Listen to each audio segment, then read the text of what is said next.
welcome you from the Cactus League. We're in Phoenix, Arizona, the spring training home of the Milwaukee Brewers, Maryville Baseball Park. And this afternoon, it's the Diamondbacks, a playoff team from a year ago against the Brew Crew. And hi, everybody. We welcome you from Maryville Baseball Park. Brian Anderson along with Bill Schroeder. Great to have you with us this afternoon. Love this matchup today. We get started with Sponsor Weekend. The next 3 days are televised on Fox Sports Wisconsin, and the Diamondbacks will start us off here today. Now, one of the big stories in camp this year, Rock, is the catching situation for the Brewers. Manny Pena is in the lineup this afternoon. What do you make of the three catchers that are vying for those two spots? But what a difference a year makes, right? Last year in spring training, nobody really knew what was going to be the catching situation. When Manny Pena took a hold of that job and did a tremendous job, not only at the plate, but defensively. But right now, this is what we're looking at. Manny Pena, you got to figure he's going to be the everyday catcher, about 110 games. Now it's going to be between Jet Bandy, Stephen Vogt a left-handed hitter, Jet Bandy a right-handed hitter. Right now, Stephen is battling a shoulder issue. I talked to him today. He thinks things are going to be just fine. As long as he has 10 games before the season starts, he's going to be all right. So I think the catching situation is much better hands than it was this time a year ago, certainly. And it's just a matter of who's going to be that backup guy. Well, we're going to see two of the three today. Stephen Vogt is in there as the designated hitter. Manny Pena will be the starter behind the plate. And a lot of the regulars are in the lineup, including Lorenzo Cain, who we will visit with during our broadcast today. Chase Anderson, the former Diamondback, he'll get the start. Spring training baseball from Phoenix. Lineups, first pitch, coming your way next.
Arizona, Brian Anderson, Bill Schroeder. We welcome our Fox Sports Arizona audience to the broadcast today as well.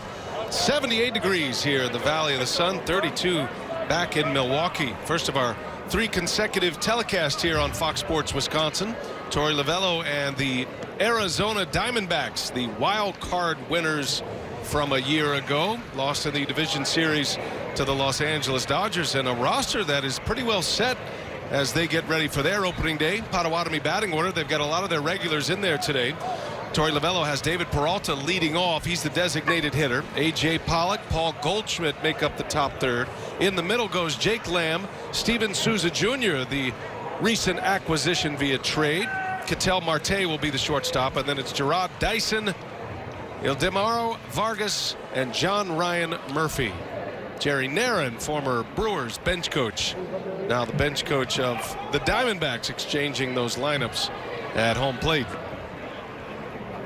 Now, Rock, the Brewers start this weekend set of games, and a lot of the regulars are in there for Craig Counsell and the Brewers as well. And today, Christian Yelich will be in the leadoff spot. We're going to get a chance to visit with Lorenzo Cain, and we're about 3 weeks away from opening day, or exactly 3 weeks away. And starting to see starters stretch it out a little bit, starting to see 3-4 at-bats from the regulars. I mean, it's starting to get that time where it's starting to look a little more normal on the field. Yeah, these guys are having a good time down here. They're getting a lot of work in. You know, starting pitchers are extending themselves a little bit. Guys are playing some good baseball. I mean, they're winning games, although that's not the predominant motivation down here. They're 8-4, and they do have a tie, but it has been a relatively smooth camp. Not a whole lot of injuries to speak of. Chase Anderson will get the ball today. He'll be the Brewers starter, and he is vying for the opening day start for Milwaukee. The Brewers will open on the 29th of March in San Diego. Coming off a fantastic year. Very familiar name to Diamondbacks fans. Brewers acquiring Chase from Arizona a couple of seasons ago, and he has emerged as one of the Brewer aces at this point. Yeah, 12-4 last year, 274 earned run average in 25 starts. He did spend some time on the disabled list. Having a good spring. He's making his third start, fourth appearance overall. And he has looked good so far down here. There you see his numbers a year ago. Outstanding breakout season for Chase. Certainly one of the three guys that Craig Counsell has said will start the season in the rotation. Defensively for the Brewers today, Lorenzo Cain, one of the big free agent acquisitions for Milwaukee. He'll start in center field. He's flanked in left by Ji-Man Choi and in right by Christian Yelich, another of those big acquisitions. Around the infield, Travis Shaw, Orlando Arcia, Jonathan Villar, and the big man Eric Thames at first base. Manny Pena does the catching, making up a battery of Pena and Anderson. And all the pieces in place. Stu Shearwater, Jeff Nelson, Mike Everett, and Bruce Dreckman are the umpires. And the four-man MLB umpiring crew is ready to go. And Chase Anderson against the Diamondbacks as we get ready for first pitch. Diamondbacks come in at 6-7. Brewers at 8-4-1, as Rock mentioned, winning their last game. The Brewers yesterday beat the Royals in surprise. First pitch of the ball game from Anderson is in there for a strike, and away we go. Hey, guys have been swinging the bats well down here so far. Darnell Coles, the Brewers hitting coach, very pleased at the progress. David Peralta leading the way. He's in there today as the designated hitter. He'll be one of the starting outfielders for the Diamondbacks. And the 1-1 pitch inside, missed with a little cut fastball. Darnell Coles is very pleased with the way things are going, as you mentioned. I mean, it is a hitter's league, right? The Cactus League, but we're just a couple of weeks into games now, and they are swinging the bats well as Peralta lines one to left, and a base hit opens up our game today. Yep, I had a long discussion with Darnell around the batting cage today before the game. We went through a lot of the guys individually, what they are working on in particular, and it's not so much the results that Darnell right now is concerned about. And as you take a look at a nice swing by Peralta, taking that one over the head of the Brewers shortstop for a base hit. But the approach has been good, according to the Brewers hitting coach, just about each and every guy. And on the pitching side, you'll notice a lot of the pitchers, and Anderson put this in play last year, but a lot of these pitchers are trying to work more up in the zone like that, and a strike from Anderson. So there's been an emphasis this year with pitching coach Derek Johnson after seeing great results last year from a number of pitchers, including Chase and Jimmy Nelson. But there's a new formula here for how to get out and how to pair pitches together. Sounded like a broken bat. A.J. Pollock dumps one into right field, fair. Peralta's on his way to third, and Pollock into second base with a double. Back-to-back hits to start this one for the Diamondbacks. Yeah, it just goes to show you good pitches don't necessarily result in outs. That was a good pitch by Anderson, a fastball in, ate up Pollock on the inside corner. That's just a good pitch, and a good hitter able to pull the hands in, get enough of it. Got that short little leg kick and able to muscle one down the right field line. Second and third, here is Paul Goldschmidt, the centerpiece of this Diamondbacks offense and franchise.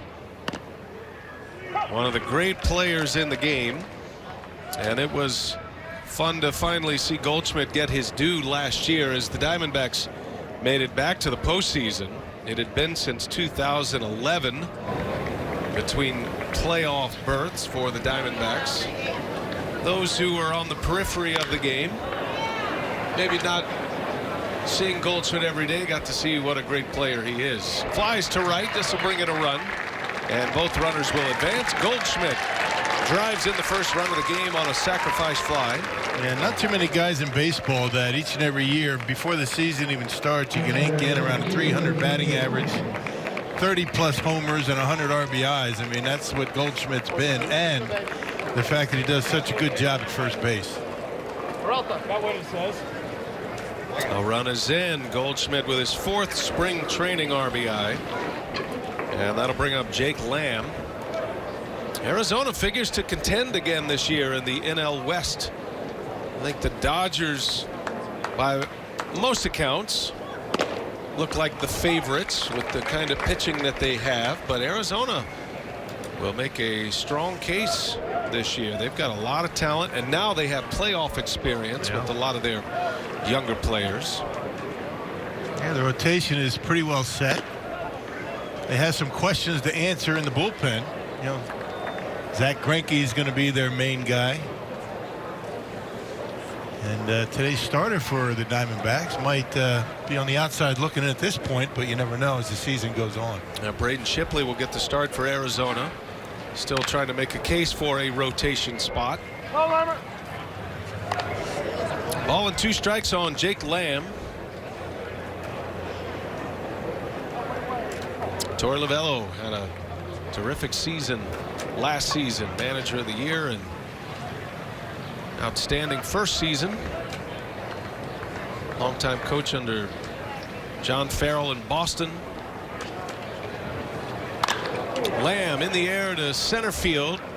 Lorenzo Cain will wait under it. This is pretty deep, probably deep enough to score Pollock, and he'll score easily. 2-0. Couple of sac flies for the Diamondbacks. Have them on the board. Yeah, the little things that you know, mount up over the course of the season. You know, 2nd and 3rd, nobody out. A couple of fly balls, so the Diamondbacks scored 2 runs without a base hit to score them. Put the ball in play, driving a run. Something that Darnell Coles has been really pounding away at his hitters this year and this spring. Wants them to do a better job in those situations. 2 gone, bases empty. Here is Steven Souza Jr. You see that shot of Mike Fetters along the with the coaches over there by the dugout? He still looks scary, doesn't he? One of our favorites. Former Brewer. One man. Fett.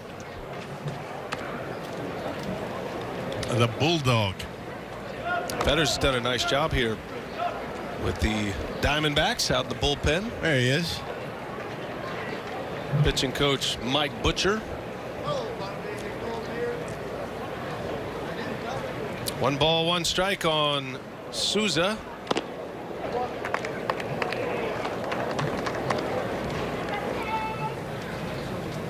Diamondbacks lost a big bat and a lot of production in J.D. Martinez, signing a deal, a free agent contract with the Red Sox. But the Diamondbacks able to acquire Souza from the Tampa Bay Rays.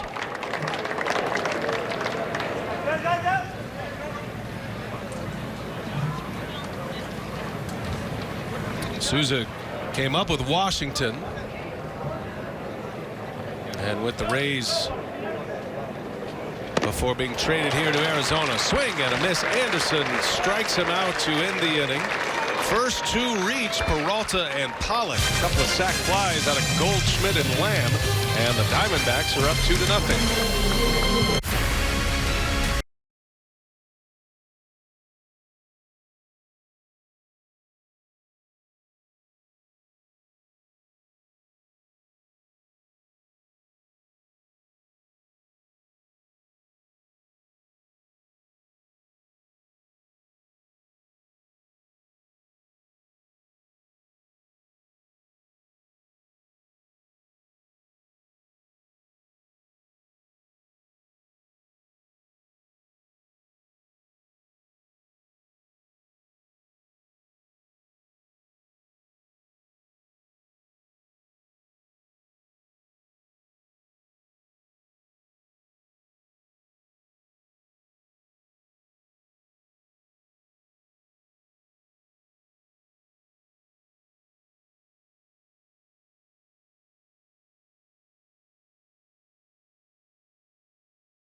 Still a very popular figure in the Phoenix area. Here's his lineup today. Council has Christian Yelich leading off, then Lorenzo Cain, followed by Travis Shaw. In the middle goes Eric Thames, Manny Pena, and Stephen Vogt. Vogt will be the designated hitter. Ji-Man Choi, Jonathan Villar, and Orlando Arcia make up the Potawatomi Brewers batting order against right-hander Braden Shipley.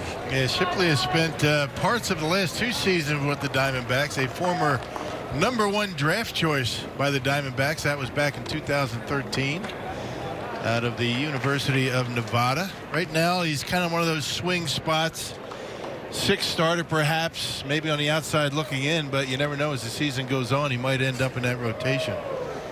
Gets a lot of ground balls when he's right. Christian Yelich leading off for the Brewers. Settling in nicely here for the spring. 18 home runs last year. Played exclusively center field last year with the Marlins, and likely to be in a corner spot this year. That hit him? I think it did. Clipped the shoe top, and Yelich will reach on a hit by pitch. Hey, maybe got him on the back foot just barely, but he'll take first base. Darnell Coles couldn't say enough good things about what Christian Yelich brings to this offense. And he's shown it already here in spring training. Yelich is having a nice first spring training with the Milwaukee Brewers.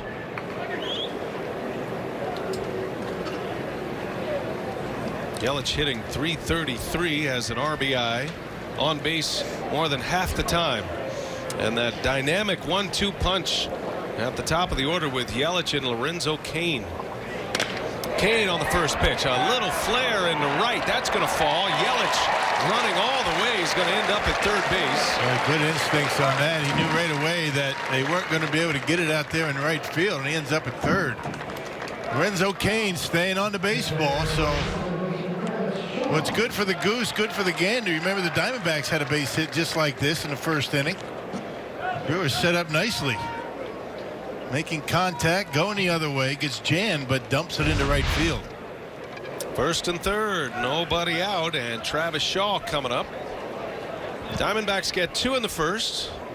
RBIs from Goldschmidt and Lamb, and now the Brewers threaten here in the bottom of the first. Travis Shaw hit 2 homers in a game on Tuesday. He was out in Goodyear against the White Sox. Yeah, the second home run was a blast. Hit it a ton. So he's seeing the baseball well.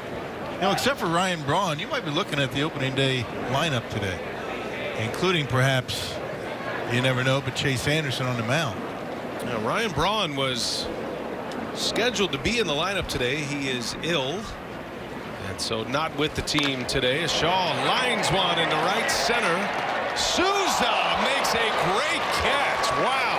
Throw to first, got a chance at a double play, and it will be a double play. Yeah. Yelich scores the run. Cain had already turned second base, had to go all the way back around, and Souza, who has put up incredible highlight reel catches in his career, has one in a spring training game. Boy, what a perfect angle on it, a perfectly timed leap, and able to grab it. Has the presence of mind. I think there was some help out in center field telling him where to throw it. And Cain an easy out at first base, but that was a heck of a play right there. Wow. Souza, you might remember, made a very similar diving catch that preserved Jordan Zimmerman's no-hitter a few years back with the Nationals. That was in 2014, I think. Yeah, he can go get him in the outfield. Well, you can't blame Cain, though. I mean, that was a tremendous play. If that ball gets down, he's going to score. I don't think you're expecting that kind of effort in a spring training game, maybe. I don't know how best to put that, but yeah, from a starting big league outfielder, normally that's play that one off the wall. Let it take a hop, just kind of ease it on in. But he didn't. He went all out, made a great catch. That's the thing about these guys. A lot of these players, I mean, they only know one way. I mean, they have an opportunity to make a play, they're going to take it. Maybe ill-advised to be able to, to be stretching out like that, but Eric Thames, a strikeout victim to end the inning. Well, a great catch turns into a double play. Steven Souza Jr.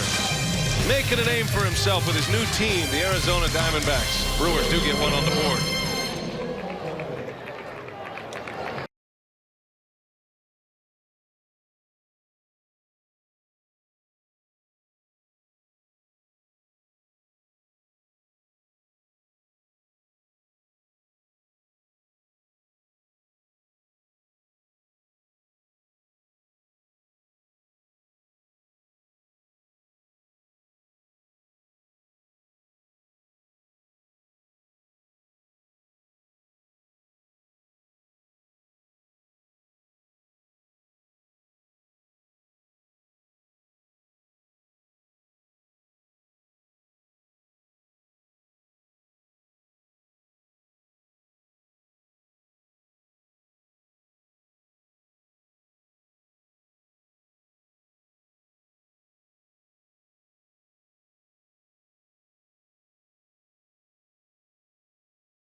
Is proud to team up with Girls Inc., inspiring all girls to be strong, smart, and bold. The combination of long-lasting mentor relationships, safe pro-girl environments, and research-based programming equip girls to lead healthy lives, break the cycle of poverty, and become leaders in their communities. Visit foxsportsupports.com to learn more. International Women's Day today. Yeah, appropriate read today. Well done. You picked that out yourself? Say all of a hello to all of our female colleagues out there, like Sophia Minert, our terrific sideline reporter. Jody Jackson, the reporter for the Arizona Diamondbacks, doing great work throughout the course of the season. We look forward to having Sophia back on our air come opening day in San Diego. Chase Anderson starting this second inning. Little jam shot and a nice easy play for VR. Retires Ketel Marte, out number one here in the second inning. See Chase Anderson really trying to establish that fastball in early part of this game. When you watched Chase last year, it was always, the thing that you would look for early in the game was fastball command on the outside corner. That's pretty much where he would start out his day. If he had that good command out there, you knew the day was going to be good for him. But today it seems like he's trying to come inside a little bit more. One of the newest Diamondbacks, Gerard Dyson, takes a strike. He'll probably start the season as the fourth outfielder with Arizona, as Anderson drops a curveball. All four of their outfielders are in the lineup today, with Peralta the designated hitter.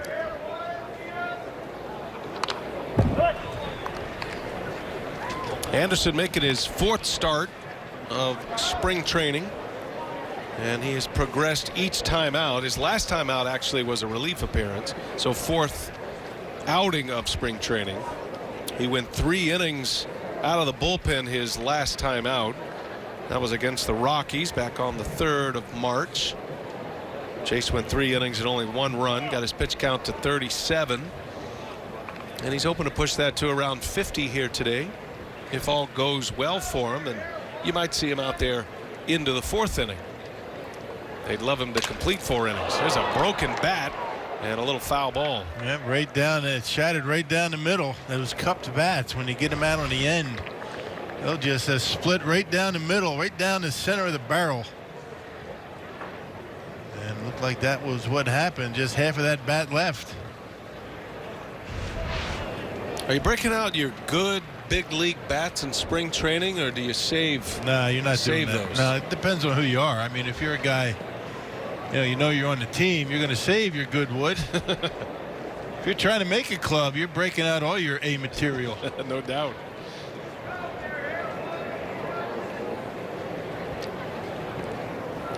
1 ball, 2 strikes on Dyson. Anderson got the change up grip, had him out in front. Little roll over to second base. And there is out number 2. You talked to Chase about what he's trying to accomplish this spring. I mean, a lot of guys are working on certain pitches, maybe certain locations. He's just trying to get that comfort level like he had last year. He came out of the chute in good shape last year and continued that throughout the year, and just trying to find that release point, get the arm action up. Now, Junior Gary yesterday went 4 full innings in a start, so you would expect if the pitch count looks good for Chase, he might do the same. 2 gone. Ildemaro Vargas, switch hitting infielder, is playing second base today.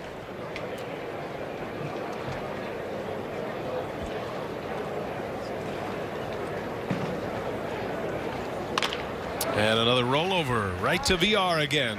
Nice and tidy. Chase Anderson retires the Diamondbacks in order. 3 up and 3 down. We head to the bottom of the second inning. 2-1 Arizona.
$99 per month with the Brewers Ballpark Pass. You can guarantee your ticket to all 81 home games. No exclusions this year. That means opening day, Cubs matchups, giveaway games, and more. To learn more, visit Brewers.com/ballpark pass.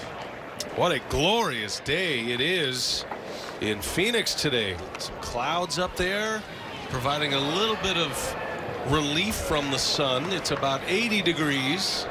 Couldn't ask for a better afternoon for baseball, Cactus League baseball on Fox Sports Wisconsin. And we welcome all of our friends watching in on Fox Sports Arizona.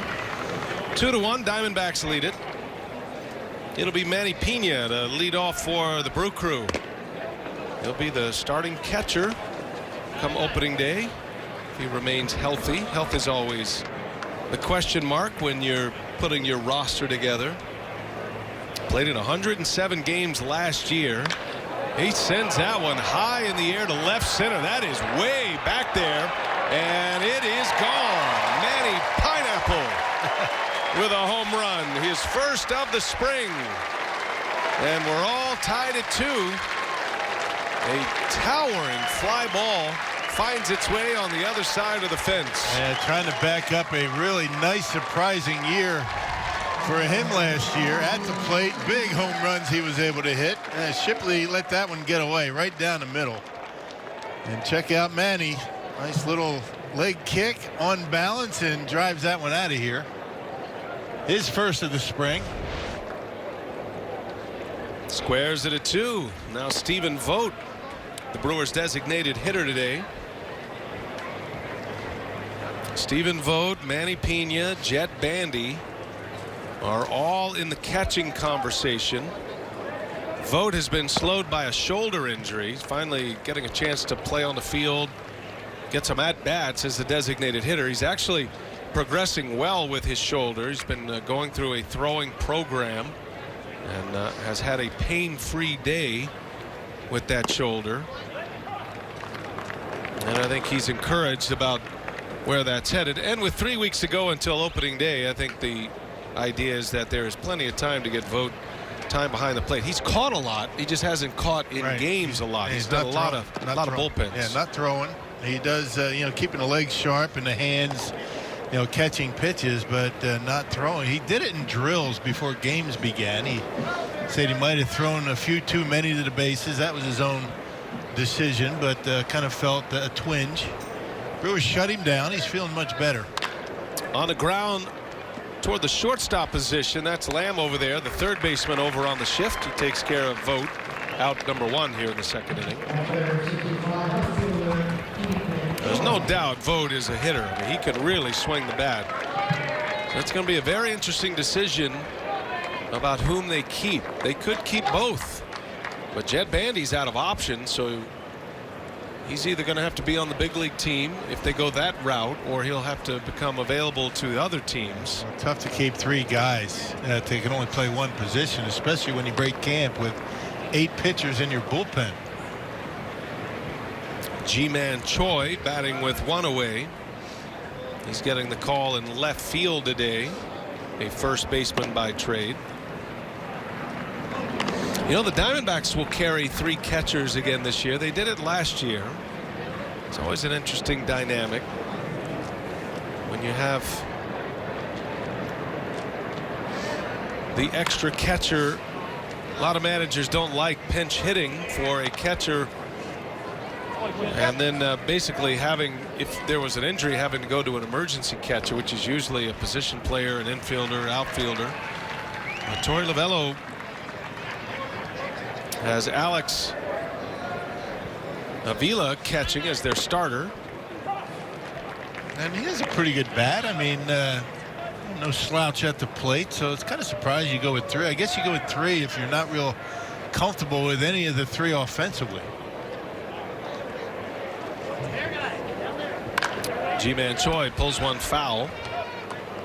Diamondbacks with Alex Avila starting. Jeff Mathis, an excellent defensive catcher. He'll be the primary backup, and then they've got a battle going for their 3rd catching position. John Ryan Murphy, who's in the lineup, he'll lead off next inning. He's part of that group.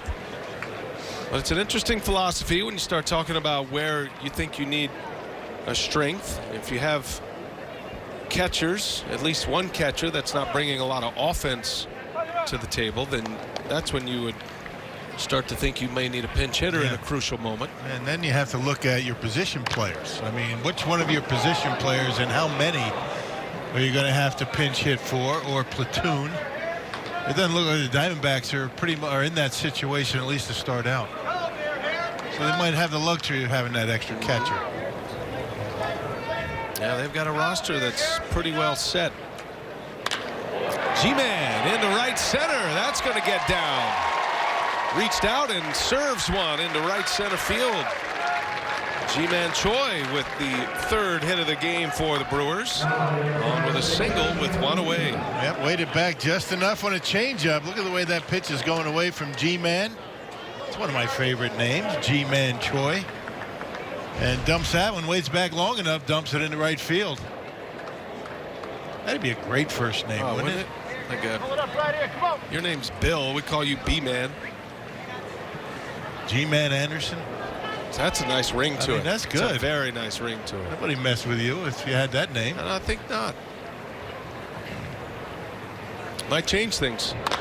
Jonathan Villar on the first pitch. Lines one to center. It's going to be run down by Pollock. Out number 2. And back to first goes Ji-Man Choi.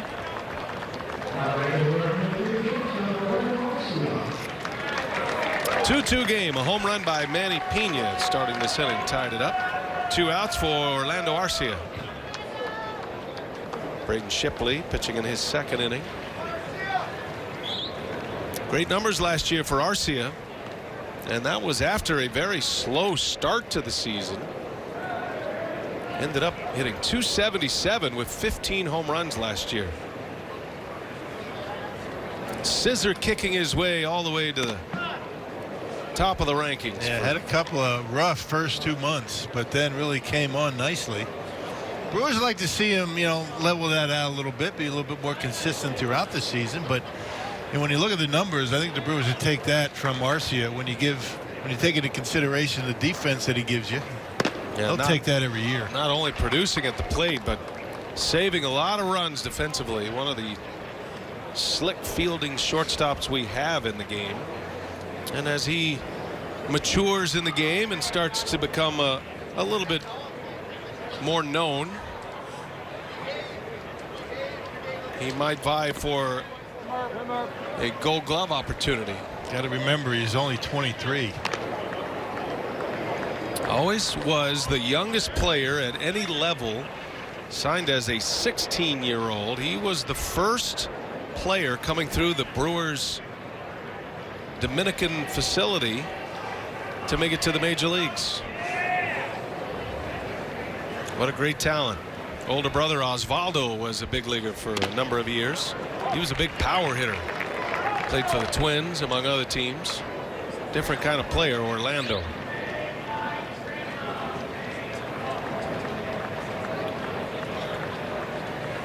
Both of these teams feel like they are going to be much improved defensively this season. 2-2 the count on Arcia. And he shoots one to right field. That's going to get down into the corner. G-Man Choi will stop at third base, and a 2-strike, 2-out double from Orlando Arcia. Did you see that swing right there? That pitch was in on him. Not sure what it was. I don't think it was a changeup, but that pitch actually looked like it was in off the plate. Pulls the hands in and just shoots it. Look at the way he swings at that pitch. Kind of pulls the hands in and just rips it down the line. That was a nice piece of hitting by Arcia, who you like it when he's thinking right field like that. That is when he is at his best, and when he started driving the ball into the right center gap and down the right field line last year, that's when his average started to skyrocket. He also pulled the ball well once he started that. Later in the season, yeah. Turns the lineup over. Back to the top here is Christian Yelich. Second and third. 2 outs in the inning, and that skips by John Ryan Murphy. Not far enough for the G-Man to score. Little cross up. This will not count as a meeting, I don't think, or a visit. A cross-up is one of those freebies.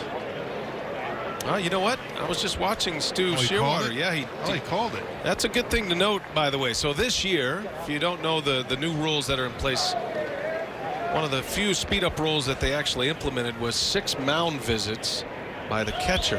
And with each visit to the mound, the home plate umpire will turn around and indicate to the press box that what number they are currently on.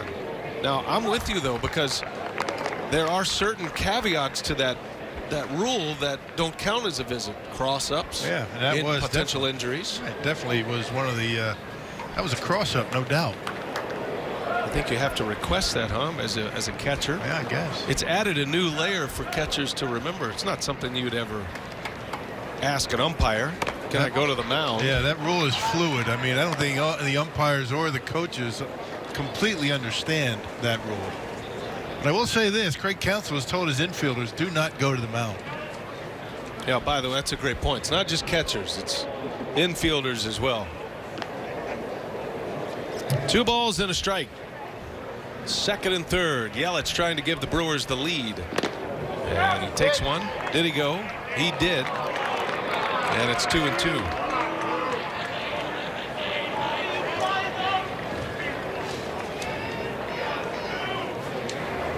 Fans getting their spring training practice in, yelling at the umpires right now. That's the first "oh, you blind" ump we've heard. Won't be the last.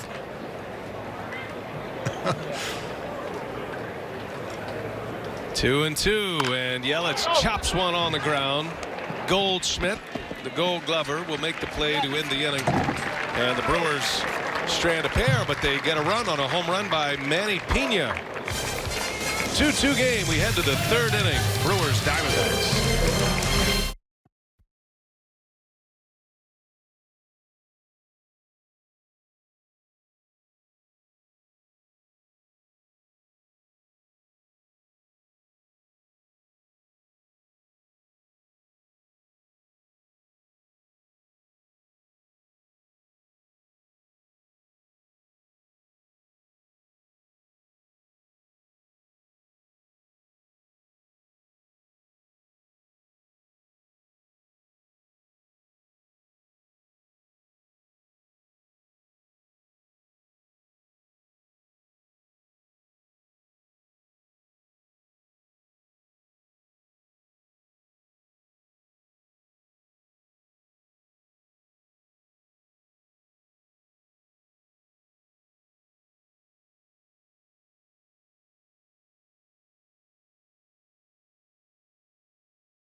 John Ryan Murphy will lead off, hitting 9th. Then back to the top of the order, David Peralta, and then A.J. Pollock. Diamondbacks got 2 in the first. Brewers scored 1 in the first and then just tied it with a home run by Manny Pena in the second inning, as Anderson starting his 3rd inning. Misses outside against Peralta. I beg your pardon, Murphy. There's a strike. 1-1 the count. It's so easy and just so free and easy with his delivery. His mechanics are just right, just where he wants them. Big curveball misses. And you really can't tell with his delivery and his release point what pitch he's throwing. I mean, that's the key to being successful. I mean, you can't change your arm angle or anything about your delivery in different pitches. Teams will pick that up. On the ground to Arcia. That sinking fastball, and Arcia, for out number 1, takes care of John Ryan Murphy. And having the mechanics in good shape, I mean, that's only half of it. The other half of it, I think most important, is the confidence. You can see he really fires off with that back leg off the pitching rubber, and when you do that, use your lower body, your legs, very well. You take the pressure off your arm that way. Signed a 2-year deal, did Chase Anderson. And was glad to do it. Get some security. 2-year deal that'll run through to the end of the 2019 season. Brewers do have a team option for the 2 years after that, so you could start getting into his free agency. And if he pitches well, like he is hoping he'll do and counting on he'll do, then he's got the security he needs, and he's got a place where he can call home for a while. Chase Anderson. He's only 30. Coming off his best year as a big leaguer last season. Peralta on the ground, a VR. Nice easy hop. 2 men are out. 2 up and 2 down. And after the first 2 batters of the game reached on hits, Anderson hasn't allowed a base runner since. And you love to see him get the ground balls. I mean, he only allowed in 25 starts last year 14 home runs. So he did a very good job keeping the baseball in the ballpark. And that's not an easy thing to do playing at Miller Park. And across the board, statistically, Chase Anderson had his best year, and you get into some of the deeper numbers as he faces A.J. Pollock. Fewest hits per 9 innings that he has allowed as a major league pitcher. Allowed just 7.2 hits per 9. Had 8.5 strikeouts per 9 innings as well last year. Another little jam shot that's going to fall, and A.J. Pollock is 2 for 2. Couple of hits off the label for the Diamondbacks center fielder, and that will extend the inning for Paul Goldschmidt. And he and Dave McKay having a nice chat, nice chuckle about that. You know what they say in the big leagues? It's not how, it's how many. A lot of hits on that label. Yes, sir. They say a lot more hits on the handle than on the end of the bat. The benefit of waiting. And as someone who has experienced both the handle and the end of the bat often in your career, what would you say to that assessment? Well, in cold weather, off the handle hurts a lot more. I will say that. But they're right. I mean, when you're off the handle, you got a better shot of spraying the ball around the diamond. Off the end of the bat, you're pretty much going to pull everything, and you're easy to defend that way. But I was just happy to make contact on the handle, on the end, and in the middle, anywhere. Any non-strikeout, non-swing and miss was a bonus. Right. Especially when you're in one of those streaks, right? Sometimes you even wish those of us that had strikeout problems. You hit a pop-up and foul ground. You hope they catch it at times. Let's get this over with. Catch it. Breaks my strikeout string. I wish I was joking. Paul Goldschmidt takes a strike. But you know what? The mic drop for anything that has to do with Rock's major league career is you made all your outs in the big leagues, my friends. That's pretty much it, right? That's it. Chase Anderson finishing 5th in the league in ERA last year, 2.74. Some great names on that list as well. Snap throw to first. Back in time is Pollock. Picked off 8 last year, led all of baseball.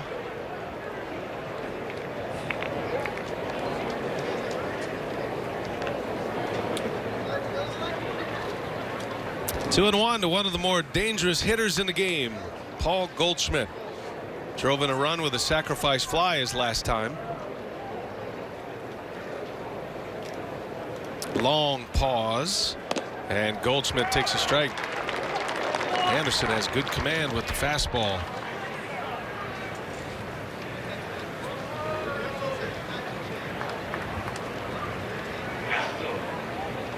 Chase last year had a strikeout to walk ratio a little over 3-1. That's an important stat for him, keeping his walks down, and be able to pick up more strikeouts. And a swing and a miss. He gets a strikeout to end the inning. Anderson with strikeout number 2. 2-2 game. We're all tied here at Maryvale. We head to the home third.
Two runs. Another guy that's had a nice long major league career, left-hander. He's figured out how to throw strikes at the major league level. He's got a good changeup to go with a pretty good heater. 65 appearances last year.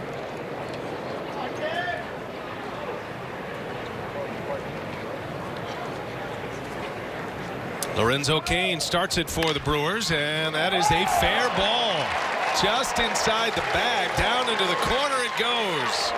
And Lorenzo Cain is 2 for 2. Don't you love that right field stroke? He gets a lot of hits out in that right field area. Stays on the baseball nicely.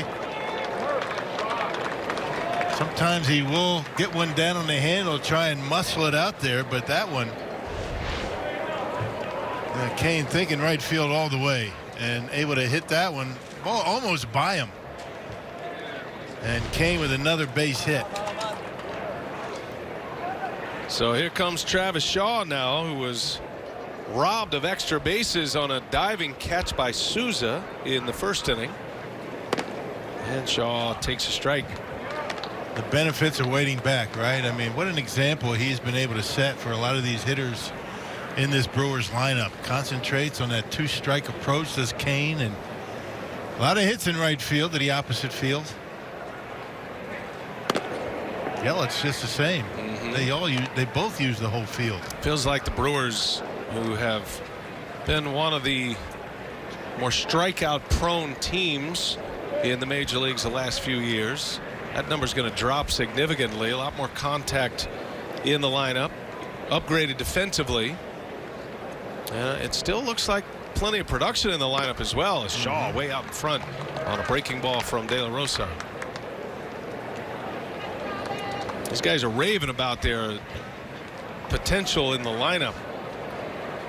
And, you know, you really tell how good a lineup can be by looking at the bench on a particular night, man. The Brewers are going to have a very good bench. They're going to have very capable hitters on their bench every night. And there's a pretty steady rotation. Craig Counsell has proven that with the versatility of his players, there's going to be a lot of playing time.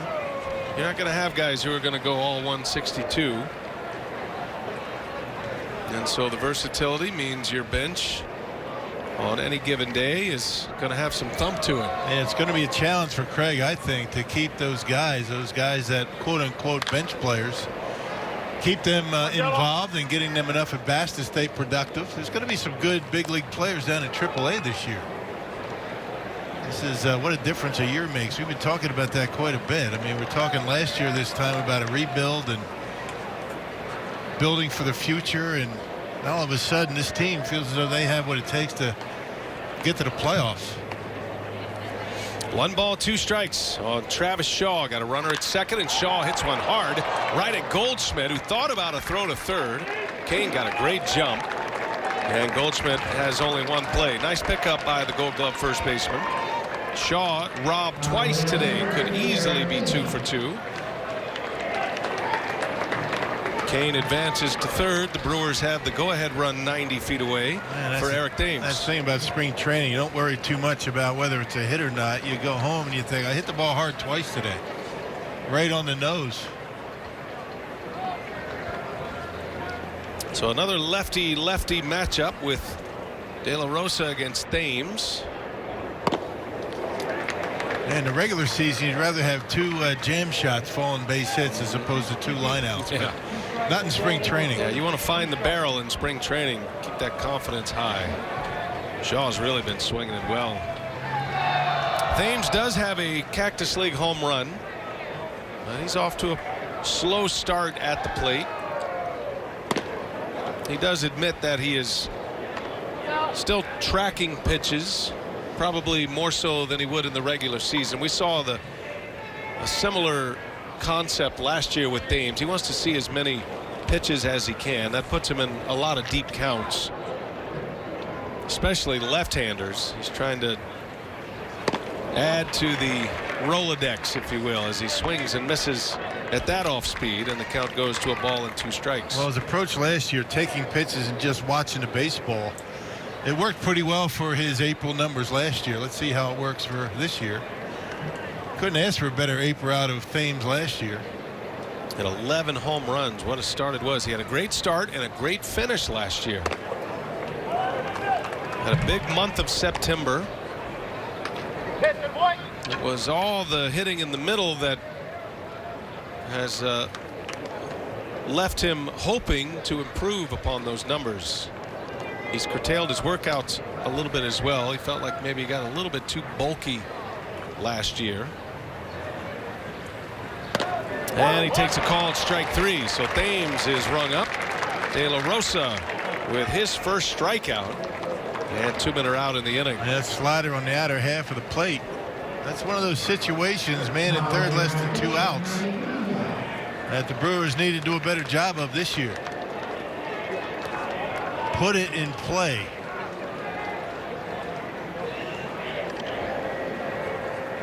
Two going for Manny Pena. Homered his last time up. Hit a long, towering fly ball. Went out about the 378 mark in deep left center. His first spring training home run.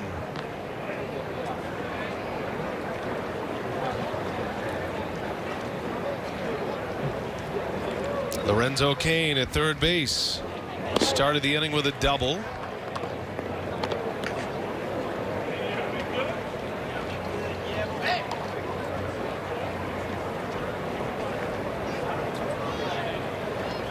It's got to be a great feeling for Manny Pena this spring.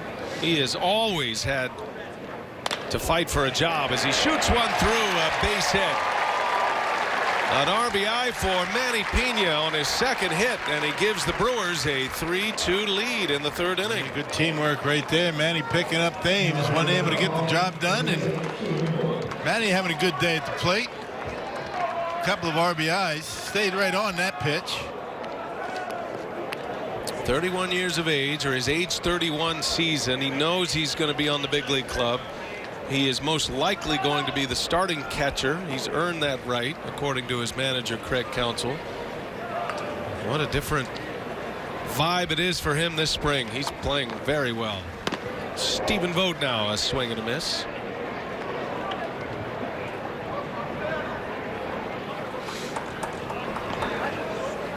Vogt bounced to third base. His first time up. Actually hit it over there in what would be the shortstop position, but the third baseman Lamb was in that spot. Same setup with the shift on.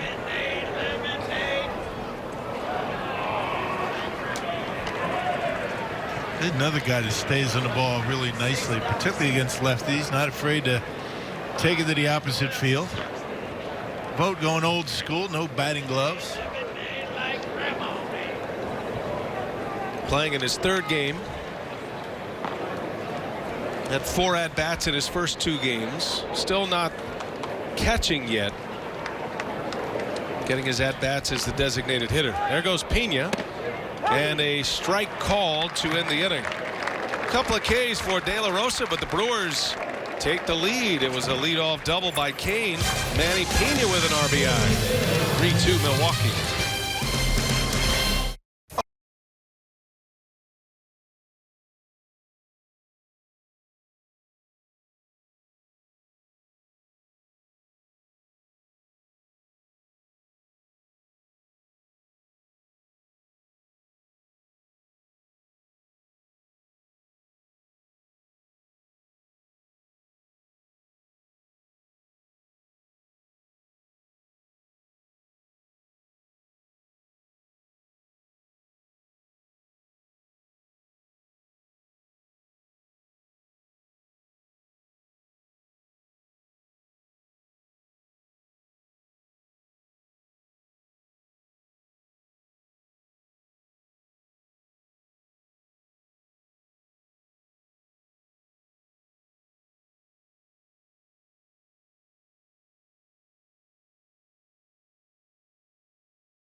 As we go to the 4th. Hey, a reminder on Sunday, Kevin Harvick looking to make it 3 in a row as NASCAR heads to Phoenix. Second race of the NASCAR Goes West series. Catch all the action Sunday starting at 2 p.m. on Fox. Stream it live on Fox Sports Go. Adding NASCAR to the mass of humanity here in the Valley of the Sun in the month of March. Always a terrific race. Had a truck show last week. There's a drag racing event here. That's a great time to be in Phoenix, Arizona. Springtime. And of course, spring training baseball. 15 teams train here in Arizona.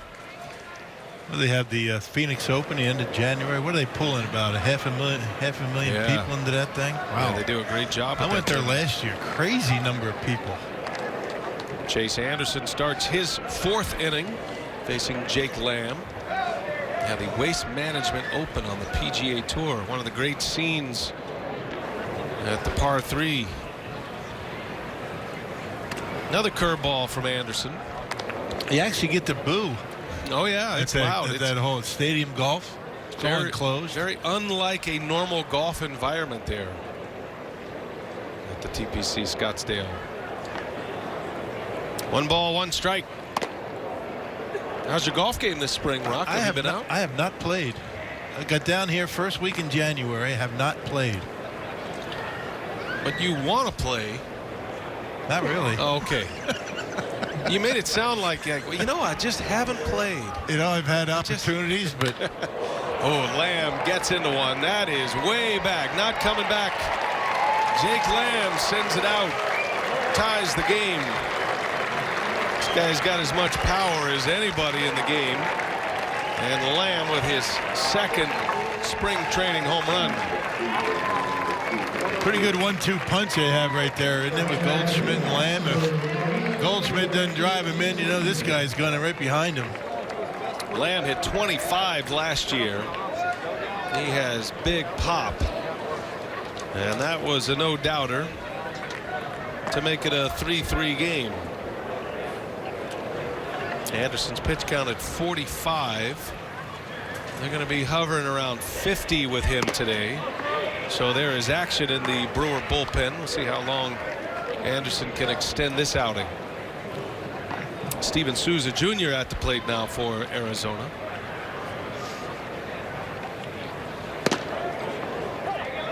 Oh, and 2 the count. And not sure what the pitch is that Lamb hit, but it looked like it might have been a fastball up out over the plate, and he gave it a ride out of here. Change up. Mixing them all in. He's basically a 4-pitch pitcher. He's got the 4-seamer, the 2-seamer. That's one. The cutter, curveball, and changeup.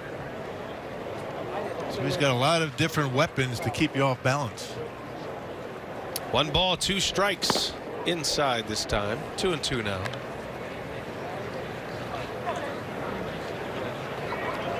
Brewers have Aaron Wilkerson warming up. He's scheduled to go second today, so that's falling in line. Also see Adrian Hauser today and Ernesto Frieri. That ball's hit well. Souza watching this one fly, and this one's going to go.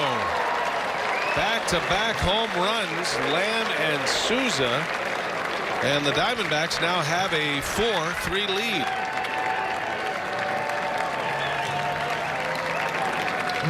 This guy's going to make an impact, isn't he? Both at the plate, and we've already seen what he can do in right field. Souza with 30 last year,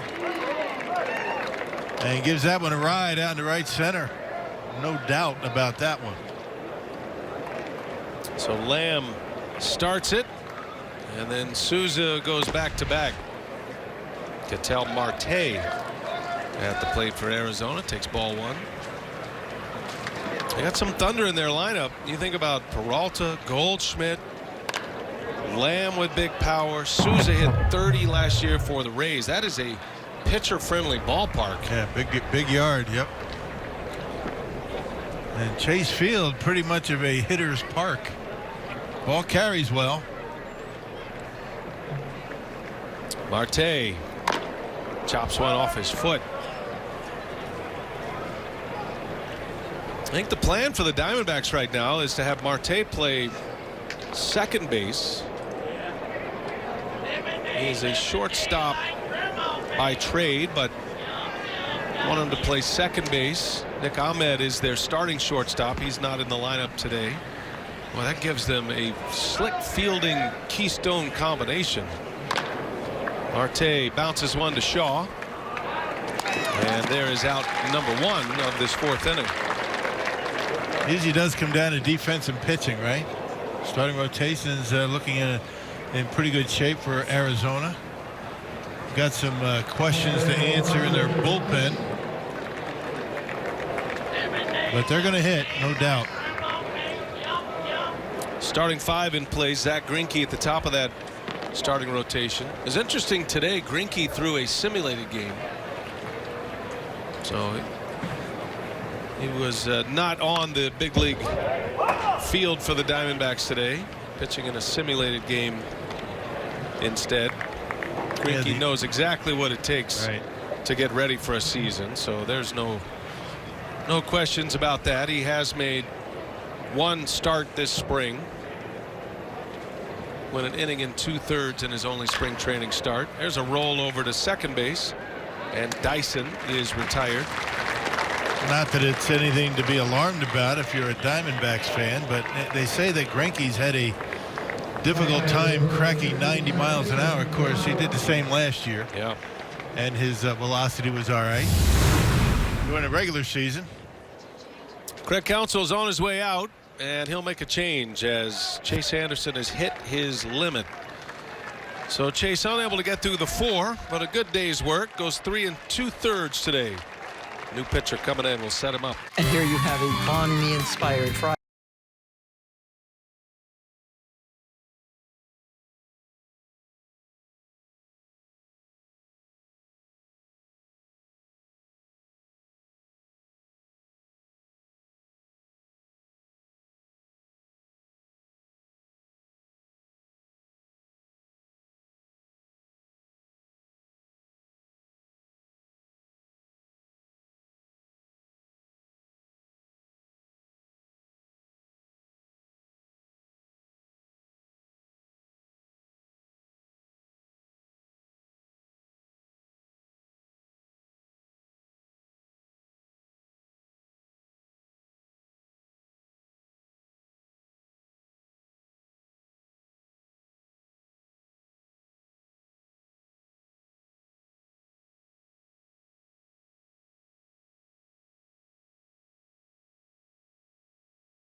Well, Chase Anderson, the Brewers starter, is out after 3 2/3 innings, giving up 4 runs, gave up a couple of home runs here in the 4th. And it'll be Rodimus Lees on to pitch. Last seen in the big leagues with the Pirates. And it had been since 2009 before that since he last pitched in the major leagues with the Baltimore Orioles. He's been overseas. He's been in Korea and Japan. Getting a chance with the Brewers this spring. Man, making his 3rd appearance in spring training. Got a good arm. Just his issue throughout his career has been throwing strikes. Little tapper right back to the mound. Lees will make the play. Easy work for him to win the inning. Just 2 pitches. Side retired, but the Diamondbacks get a couple of long balls off of Chase Anderson. And it's 4-3 Arizona. Brewers coming up in the home 4th.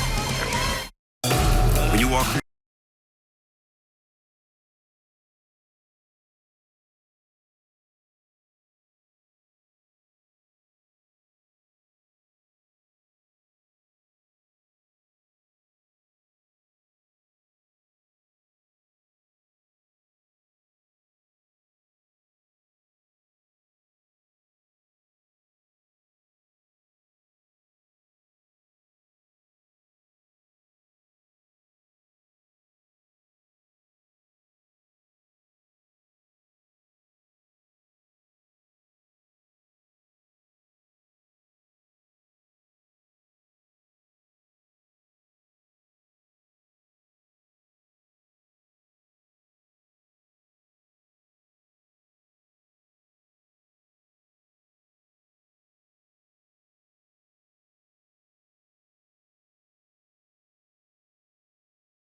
to their neighborhood in an extraordinary way.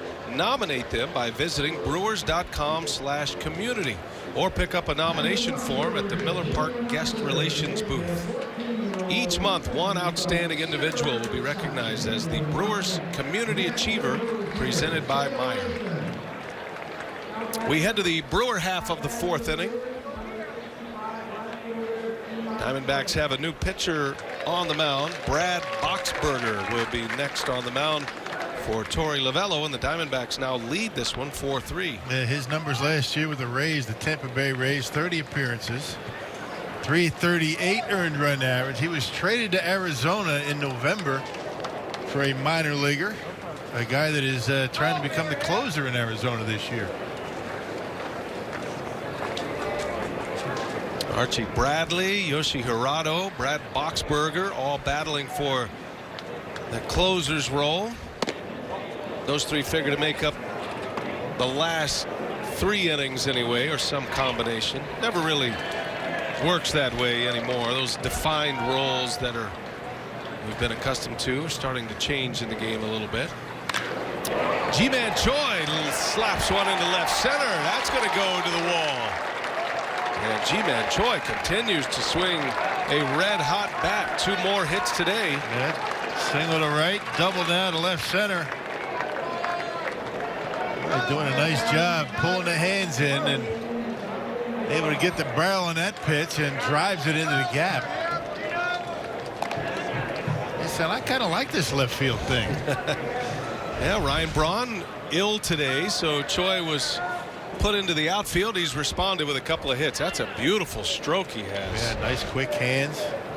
Hands stay close to the body, getting the barrel of the bat on it. Here's Jonathan Villar. Back and forth game thus far. The Diamondbacks took an early lead. Brewers came back to tie it and then ultimately take the lead on an RBI by Manny Pena. Pena's driven in 2 today with a home run and a single and an RBI. Arizona with back-to-back homers in the top of this inning. Lamb and Souza. And now VR trying to get the Brewers right back there. Takes a ball down and in. Man, change up from Boxberger. Basically, you know, fastball, 4-seamers. Yeah, mid-90s, a slider. And that changeup is a pitch that he likes to use against left-handers.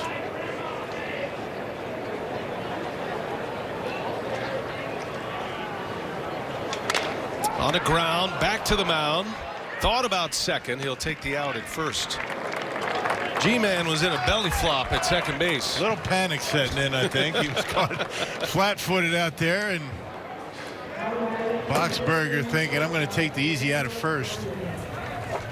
Wasn't much slide on that belly flop by Choi. It was more of a fall down, like a fallen stick. Just dug in. Got to generate a little bit of speed on the way back to get that slide, right? He got dirty, though. Here's Arcia now with one away.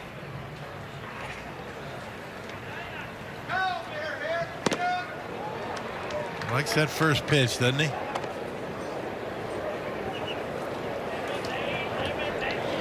I feel like Arcia is looking to do damage on the first pitch. Gets more pull conscious if he gets one to his liking.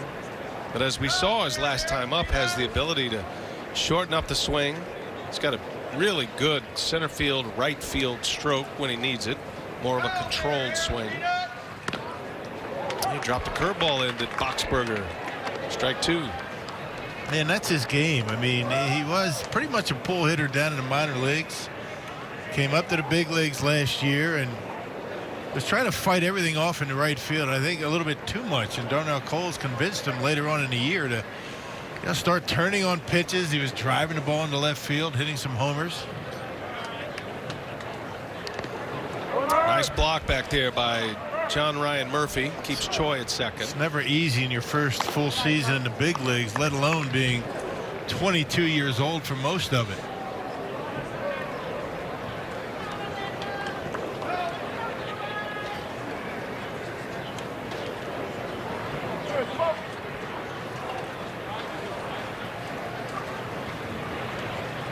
Brewers down a run. Arcia trying to change all that. Choi's got a big lead at second base, and Arcia fouls it away.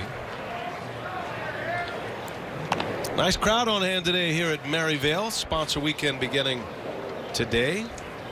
Big group of sponsors coming on the sponsored charter flight via Southwest Airlines yesterday. Great time. I was on that plane.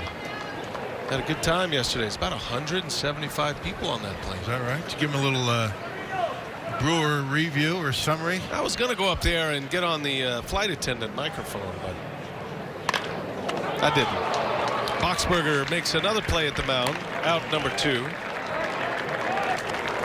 It's a headphone world nowadays on the plane, Ron. Yeah, I looked around. I saw everybody had their headphones on.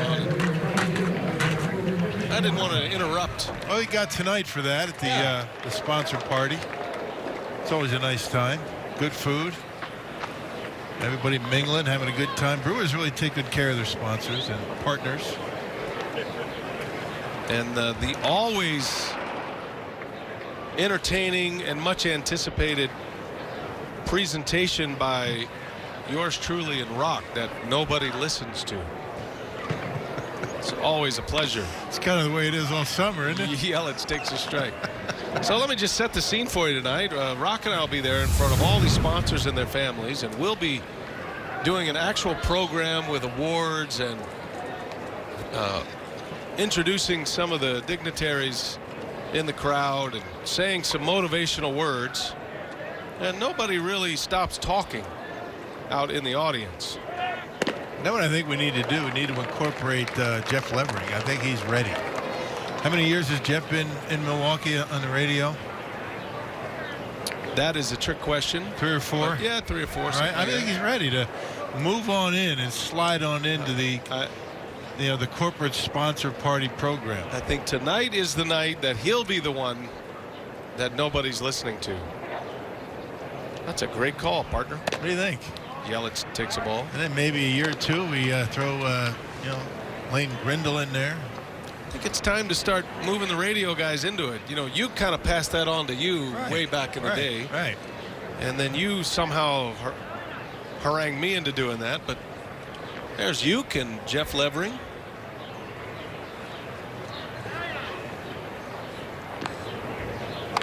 Yelich swings and fouls it back. It's always a great time. Love having these folks in town. Great Brewer sponsors. They make it all work. They make it all go. Expecting huge crowds at Miller Park this year. Ticket sales are very strong. Hope you'll make plans to be with us this season at some point at Miller Park. High expectations for this team. Yeah, well, ticket sales are going well already, but when those 2 deals were announced in 24 hours with Yelich and Kane, I think they needed a few extra phones to take all the ticket requests, and deservedly so. It's going to be a fun year. Christian Yelich, one of those key acquisitions. What was a very quiet hot stove league. The Brewers made a lot of noise on the same day, acquiring Yelich and signing Lorenzo Cain. That one's in the dirt. Gets to the screen. Choi over to third base. And there's the tying run 90 feet away. Yelich in a 3-2 count. Brad Boxberger. Trying to establish that changeup. I think he spiked the changeup right there. He will throw changeups to lefties. Not so much to right-handed hitters. It's a pitcher the Diamondbacks acquired via trade with Tampa Bay. They did some dealing with the Rays this offseason. Right back to the mound. Little jam shot. Marte will make the play, and that will retire the side. It's a scoreless inning after a leadoff double for Brad Boxberger. To the 5th we go. 4-3 Arizona.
Top of the 5th inning, the Brewers will send up a new pitcher.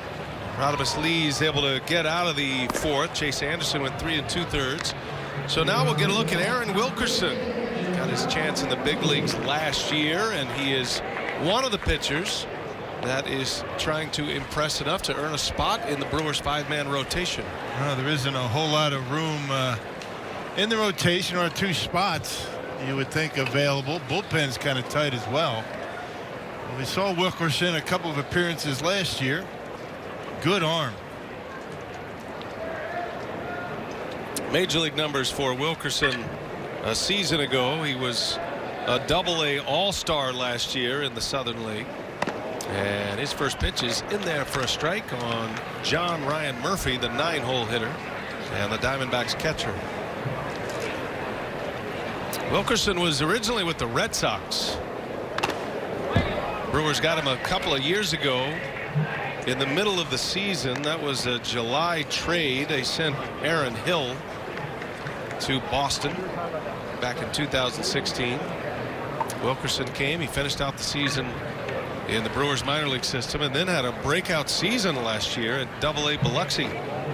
11-4 to 3.16 earned run average. Averaged almost about a strikeout per innings pitched, which is good. And a soft liner up the middle, a base hit for Murphy. at 36 walks, 143 strikeouts in Double-A, and 142 in the 3rd inning. That's pretty good.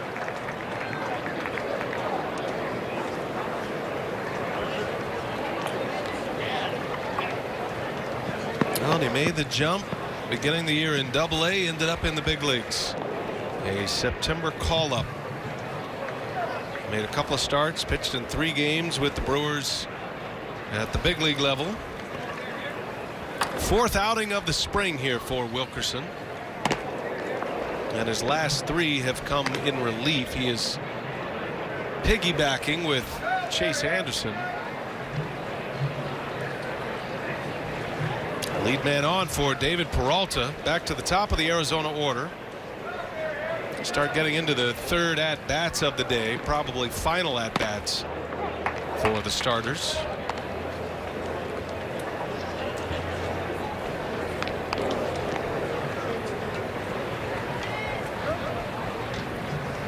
Two 2-0 the count on Peralta, who is 1 out of 2.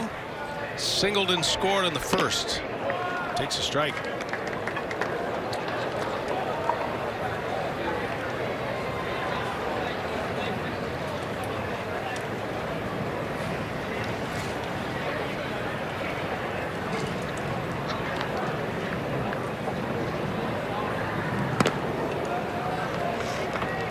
Saw the Diamondbacks are going to have their humidor in place for 2018. We know the Rockies have had the humidor for a number of years. Arizona, after discussing it and weighing the advantages, have decided to put one in play as well. So it's going to give the baseball a little more moisture, a little better grip. Yeah. Be curious to see if it cuts down a little bit on the offense and the home runs at Chase Field this season. Hitters aren't excited about it, I'd imagine. There's a strike, and Peralta in a full count. They've got the humidor and the bullpen cart coming back. That's right. Remember the bullpen cart? They used to have the motorcycle at County Stadium. Would drive around the warning track when the bullpen guy would come in. I think the Brewers should bring the bullpen cart back. Right. They used to have one. I still see it down there in the storage shed. Swing and a miss. Throw to second, and in time. Strike him out, throw him out, double play. Manny Pena with a rifle to second base. It's just so easy for him. I mean, it's just such a naturally strong, accurate arm. I mean, every one of his throws seems to be right on the money. Gets rid of it quickly, and it all starts with the feet. Quick feet, gets himself in position. And easy pickings down there at second base with the catcher running to second. And to strike him out, throw him out. Good comeback for Wilkerson. Down 3-1, comes back to get the punch out. Here's A.J. Pollock now. By the way, you were talking about Mike Fetters earlier, the Diamondbacks bullpen coach. So the last known use of a motorized vehicle in the major leagues was in '95. That was 3 years before the Diamondbacks' first season, and it was last used by the Brewers with that aforementioned motorcycle in the sidecar. And Mike Fetters was the Brewer closer that year. How about that? So the guy who's going to be able to take advantage of the bullpen cart, at least send his pitchers to it, was the last guy that ever experienced. Right. Help him in. Cart. Help him in the cart. Make sure they don't get hurt. I think the cart's a better option than the sidecar. Depends on your sponsor. Pollock in the air to center. That's going to hang up there for Lorenzo Cain. And Aaron Wilkerson gives up a leadoff single. But a strike him out, throw him out double play makes it a 3-batter inning, and we're headed to the bottom of the 5th. 4-3 Arizona. Brewers coming up.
Speak for yourself with Colin Cowherd and Jason Whitlock. Weekdays, 4 p.m. Central, only on FS1.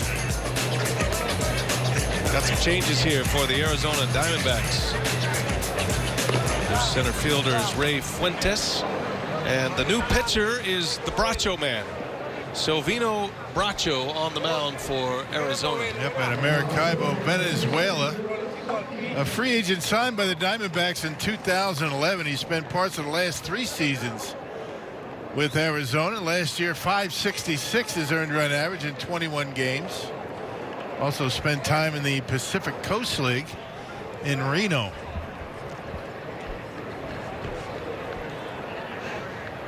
Lorenzo Cain will lead off for the Brewers.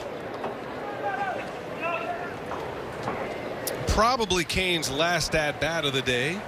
We're hoping to visit with Cain in the dugout after his day is complete.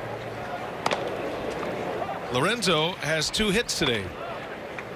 Had a single to right field in the first inning, and then he doubled down the right field line in the 3rd. Scored a run in the 3rd. 4-3 Arizona. A couple of home runs in this game by the Diamondbacks. Jake Lamb and Steven Souza. Brewers got a home run from Manny Pena. Pena's had a great day. 2 hits, 2 RBIs. Thrown out a base runner at second base.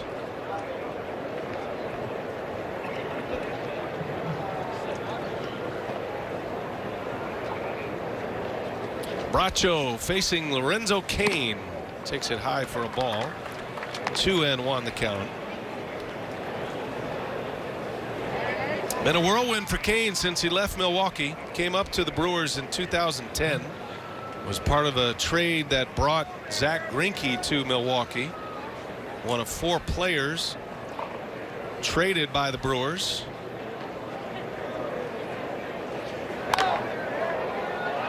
That was a 6-player deal. Brewers got Zach Greinke and Unieski Betancourt in that deal. Won the division the next season, 2011. Good deal for both at the time. Kane was just getting footing, and then made a name for himself. 2012, 13, ended up as a World Series champion with the Royals. Was an MVP of the American League Championship Series. Look out, Rock. Make a play. Coming in hot. I think I would have made an effort at that one if it was close enough. That had a soft, supple feel. It didn't really make a sound as it came in. It was easy. How were you going to make a play, though, doing when you were like this? You know, that didn't happen. It was in the next booth. Just making sure Michelle wasn't going to get hit with it. Well, it is International Women's Day today. She was ready to make a play. Swing and a miss. Bracho strikes out Kane.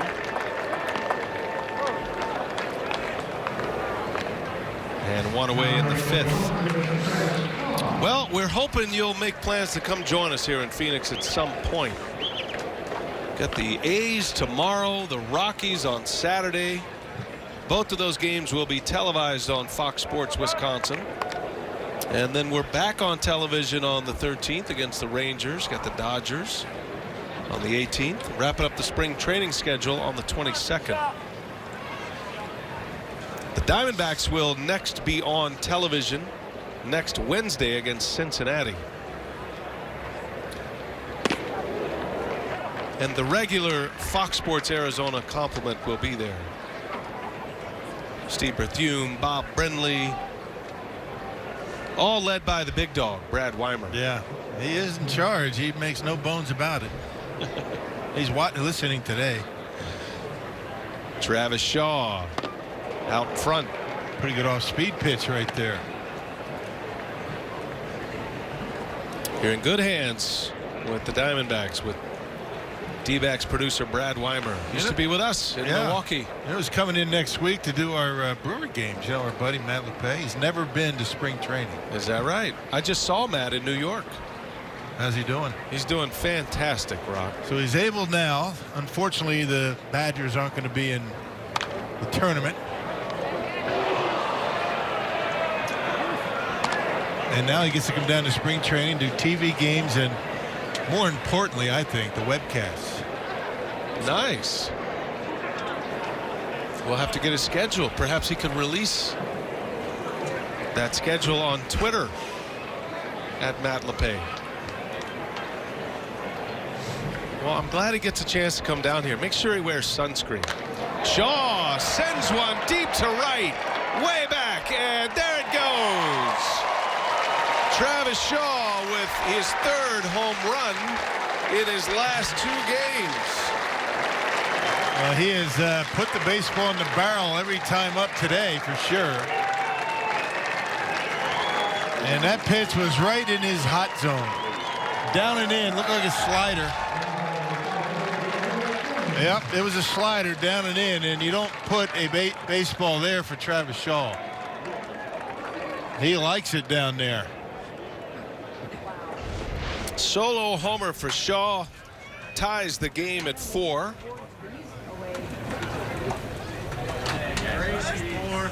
Shaw hit 2 home runs in the last game he played on Tuesday. So he's got 3 home runs in his last 6 at-bats. After a breakout year last year. Put him on ice. He's ready for the season. He's got 3 weeks to wait. Eric Dames batting with 1 away, takes a strike.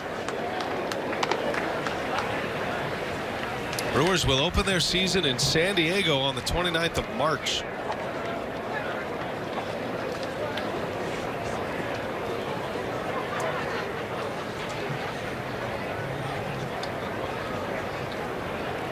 Three weeks from today. Spring training starting a little earlier this year. Major League Baseball's built in 4 more off days during the regular season, which is why Spring training started a little earlier. Season starts a little earlier.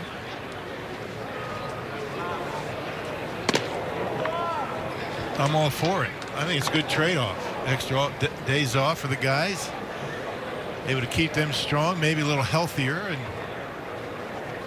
hey, the end of March in San Diego, not a bad place to be. 2-2 the count. And that's hit hard right through the shift. Thames right on the barrel, sends a single to right. His first hit of the day.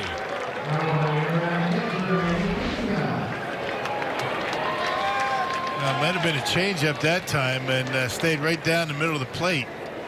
Boy, that's a nice soft approach right there. Not a lot of movement. Just picks the foot up, sets it down, and rips it into right. A couple of off-speed pitches have not ended up where Bracho's wanted them. And that'll bring up Manny Pena now, who's 2 for 2, including a home run. Tied the game with a homer in the second. Gave the Brewers the lead with an RBI in the third. That's hit well right center. That is way back. Pollock looks up and it's gone. A home run for Pena. 2-run blast. It's a 3-run inning. Yep, and 4 RBIs today for Manny. 6-4 Milwaukee. 4 of those driven in by the Pineapple on 3 hits, and his second homer of the day. That ball was crushed. Pitch out over the plate, takes it back into center field, actually a little bit more toward right center. That pitch was actually right down the middle of the plate. Didn't try and pull it, and strong enough to get it out of here. Brewers with a 2-run lead. Manny Pena. Oh, man, he's not throwing, 1 but 2. He's throwing the ball well. He's catching well. Swinging the bat. Bring on San Diego, he's thinking. 2 home runs in the inning. 3 straight hits for the Brewers against Bracho. And here is Stephen Vogt. Vogt is 0 for 2, a ground out and a strikeout.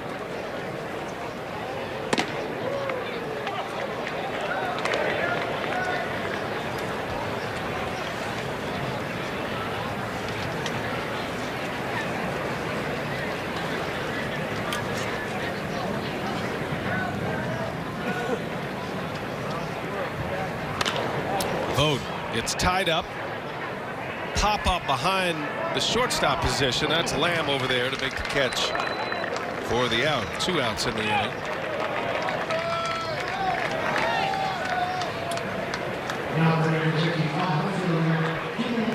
Captain has arrived. Is that Tennille next to him, or doesn't look like her?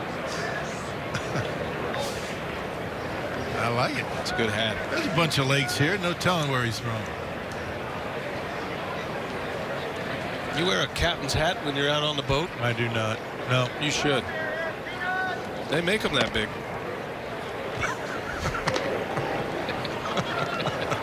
I've seen them. Yeah. I wear a hat though, you know, Yeah. Sun Smart. Sun Smart. Cover up. One of those straw hats, you know.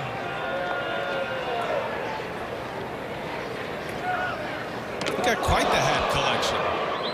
Troy Yeah. takes one inside. I got a bunch down here. I have not broken one out for a game yet. Should I bring one tomorrow? I think tomorrow's the day. Think so? Yeah. I think tomorrow's the day. I got a new one added to the collection. I'll wear that one. Straw hat. Always reminds me when I see the straw hat, it reminds me of 2 people. You and Jerry Naron, the Diamondbacks bench coach. Jerry, he likes the straw hats. That's more of a fishing hat right there, right? Yeah. That's a gardening hat with the little thing around the chin. Little rope. A half swing, that's going to stay fair. And Bracho retires Choi. And I'm getting hungry. I'll bring the hat tomorrow. Okay. Sounds like a great idea. Brewers score 3. Take a 6-4 lead after 5 at Maryvale.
Your priority seat location for 20 of the season's biggest games. Plus, enjoy the one-of-a-kind benefits reserved for season seat holders. Learn more, brewers.com/season tickets. Maryvale Baseball Park, spring training home of the Brewers. Diamondbacks Brewers today. And Aaron Wilkerson returns to the mound. He'll start his second inning. Faced 3 batters in the 5th. Gave up a hit, had a strikeout. Now Paul Goldschmidt will lead off for Arizona. Lorenzo Cain, his day is done, at least on the field. We put a headset on him. Great to see you, Lorenzo. Thanks for joining us. No problem. Thanks for having me. Man, do you look good in a Brewers uniform? It looks like you've been in one your whole life. Yeah, I feel like, I just fit right in his uniform, so it's nice. What was it like for you to come back? I know when you're going through the free agency period, and I'm sure there was a lot of back and forth, and you knew you were going to end up somewhere, but you finally signed the deal, and then you arrived to spring training, and your uniform is hanging up in your locker as Ed Cedar is taking it. Oh, yeah, by the way, Ed changed numbers for you, right? Yeah, he's changed numbers for me, He gave me his number 6. That was very nice of him. And what'd you give him in return? What we're doing is, since he has 12 years in the big leagues, I got to give him 12 gifts. like the 12 days of Christmas. Yes. So, yeah, we're working on that. So, he comes in every day with a different idea. So Does he pick the gift? Yeah, he gets to pick it, whatever gift he wants, and I got to provide the money. So that's like an Amazon search, or is it just some random ideas? Random ideas. Okay. Yeah, from gloves to anything he wants. We did yesterday. We did 100 lottery scratch-offs, so that was one of the gifts. So we're working our way up. That could turn in very lucrative for Ed Cedar. Yes, just looking out for Eddie. Well, that's my guy. It's funny and it's cool, but there's a backstory to this because Ed Cedar was a big part of your upbringing in this organization. Tell us the relationship between you and Ed Cedar. Yeah, I met Eddie way back in 05. It was a long time ago. So yeah, I got a chance to. He was my manager in Helena for a little bit. He's always been an outfield guy. So like I say, he worked with me when I first started. So like I say, he got me going, got me where I needed to be. And eventually I got traded, but Eddie was my guy coming to the minor league system. Yeah, Lorenzo, what was it about Milwaukee that prompted you to sign with the Brewers? You had other offers. What about Milwaukee did you like, and why did you want to come back? Well, for me, it's all about comfort. I didn't really care. I don't really care about big cities or no matter what the market is, a big market, small market. That doesn't matter to me. Comfort was number one for me, and like I said, I have a great comfort level over here because coaching staff and trainers and all the owners and everybody's still here. So comfort was number one, and you know, this is a team that drafted me, gave me my first opportunity. So I definitely, my goal was to set out to play center field in Milwaukee one day, but you know, I got traded, so now I get the opportunity to do that now. You have been on a couple of really good Kansas City Royals teams, back-to-back World Series appearances. What about this team that you've noticed they're seeing in spring training with the Brewers that you can relate to those teams back in Kansas City? Right, it's very, very similar as far as a young talent. You know, most of the guys came up together, and you know, just a good group. You know, good group and all the way around, good group of guys and young talent. So I'm just happy to be a part of it. You know, I just want to help push this group over the top. You know, our goal is to go out there and win. You know, and make it to the playoffs. It starts here. You know, the work starts here, and you know, the real grind starts from the season. Visiting with Lorenzo Cain, that's a foul ball. Lorenzo, you know, when I think about your career, one guy that comes to mind for me is Mike Cameron, and I know he was instrumental in some of the early lessons. You started playing baseball at a pretty late age. Was it? I think it was 15, right? And Mike Cameron was a guy in the Brewers organization at the big league level that took you under his wing. What was that relationship like with you and Mike Cameron? It was great.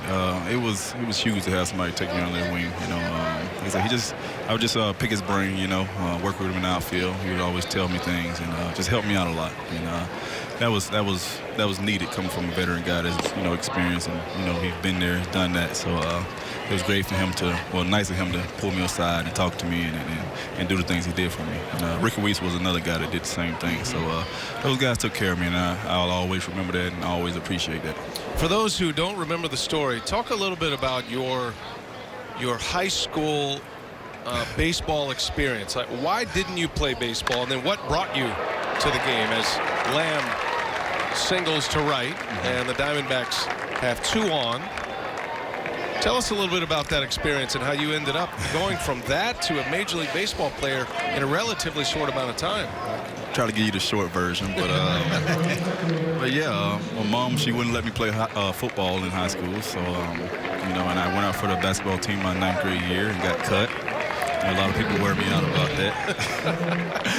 But yeah, I got cut, and I didn't try for any sports the rest of that year. So you know, after all the conditioning we did in basketball, I decided not to try that sport again. And my 10th grade year, I tried for baseball, and I went in and talked to the coach. Me and my buddy Jeremy Haynes went in and talked to the coach, and they actually needed one extra guy to start the JV season, actually. So it kind of was a blessing in disguise, you know, for them to need that guy. And you know, that I kind of made the team by default, but I'll take it. It's an incredible story that, okay, so once that process starts, basically you don't want to run. You don't want to, your laziness led you to baseball, but once that process starts, Lorenzo, when did you start to realize that you have some next level ability in this game, that you could potentially be a professional athlete and then ultimately a big league player? It took me a while to realize it. You know, a lot of people believed in me, but you know, it still took me a while to get that confidence in myself. You know, I would say it took me maybe a few years in the minor leagues, actually.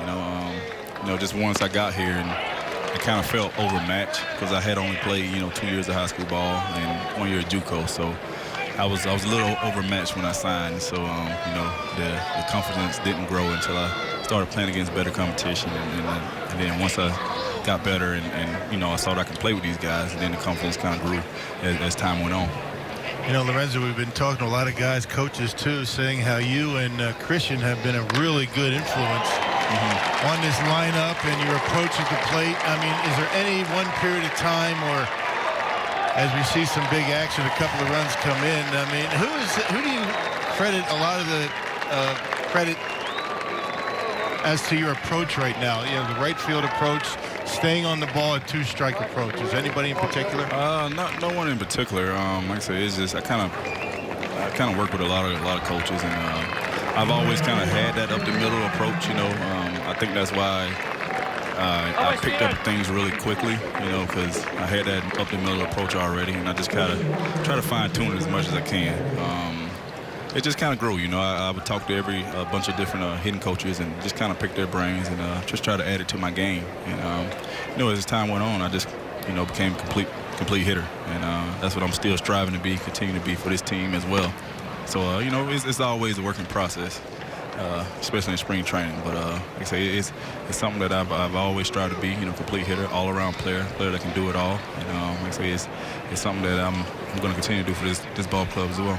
Well, Lorenzo, it's always a pleasure to have you on. You're always gracious with us and with media. And tell you what, man, I cannot wait to hear the ovation you're going to get at Miller Park for the home opener on April 2nd. It's going to be loud there. You know that's coming, right? Yeah, I'm very excited for it. I'm definitely going to be pumped, a little nervous as well. But it's going to be nice to get back in front of the home crowd.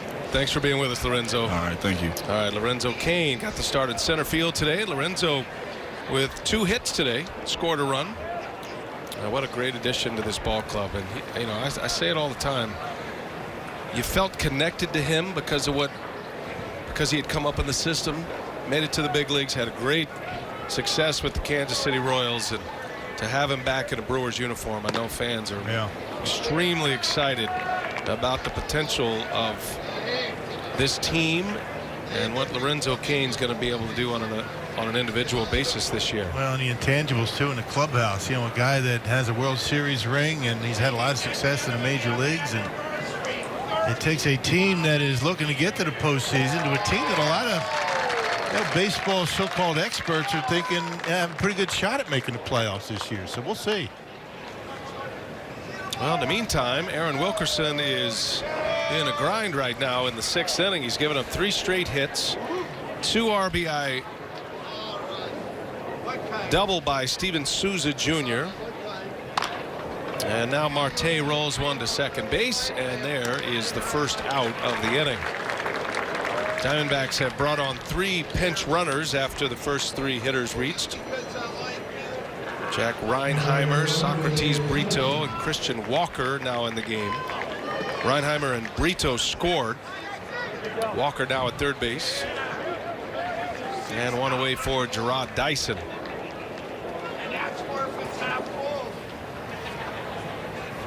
Dyson's third at bat. Twice he's grounded out. Brewers bring their infield in.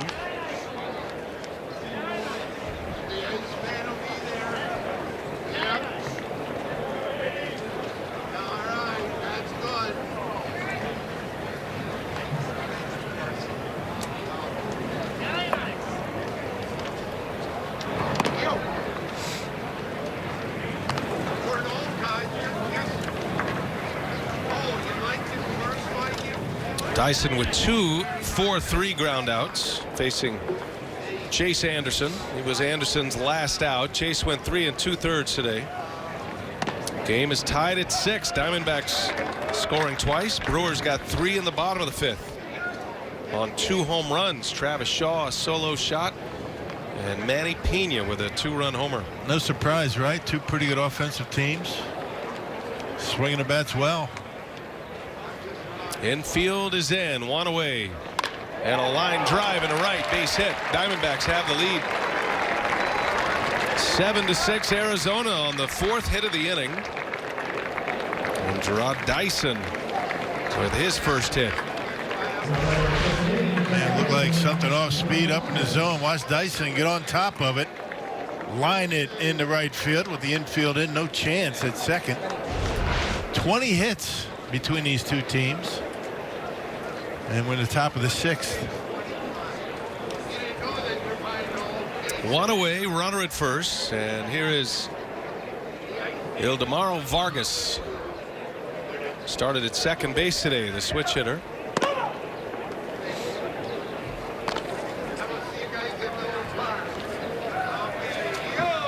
Well, Lorenzo Cain is a special talent and a great presence in that clubhouse. That's the one thing you notice right away. When he was in Milwaukee the first time around back in 2010, he was a wide-eyed kid.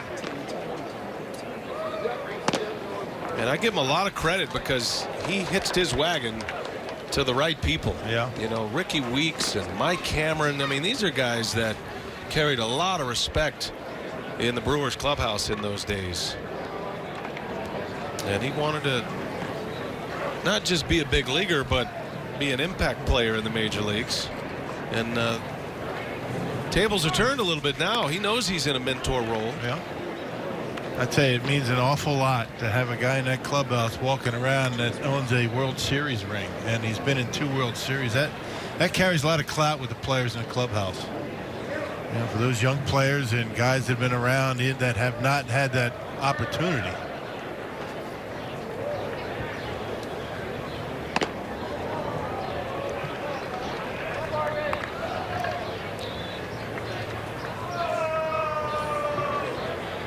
Now Pena giving Aaron Wilkerson a little breather here.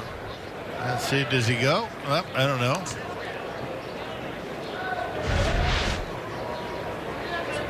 One thing about Lorenzo, and you talked about the World Series ring. You know, he's played in 31 postseason games in his career. Was an MVP of the ALCS in 2014 on that World Series championship team in 15 in Kansas City. And he's performed well at the highest level in the most intense time of year in baseball. That World Series, his first World Series, that was against the Giants. He had 8 hits in that series, including 2 doubles. Had 5 hits in the World Series, including a double, and 4 RBIs in their World Series winning year of 15 against the Mets. Oh, he's a cleanup hitter, you know, right? In one of those years. I mean, you're not talking about a guy hitting 6th or 7th with not a lot of pressure. You're talking about in a really important spot in that batting order, a guy that's expected to produce, and he was able to do it. Carries a .295 career batting average in the postseason in 31 games. .376 on base percentage. When the pitching is at its best and when the pressure is at its highest. 3-2. Runner takes off. Fly ball into left field. Going to get down and go to the fence. Dyson will start it up and head home. And it's going to be an RBI double for Vargas. And the Diamondbacks keep on hitting here in the 6th inning. Yeah, Wilkerson having all kinds of problems. He is getting a lot of pitches up in the zone, and Craig Counsell's seen enough. Runner on the move, and he finds a gap out there into left center. Dyson with good speed scores easily, but there's too many pitches for Wilkerson, not only getting behind in the count, but leaving pitches up in the zone. Now gives up 5 hits this inning, and he'll exit with just 1 out. Set up the new hurler after this. The Diamondbacks have scored 4 times, and they lead 8-6. Whoa!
Hanging out on the berm.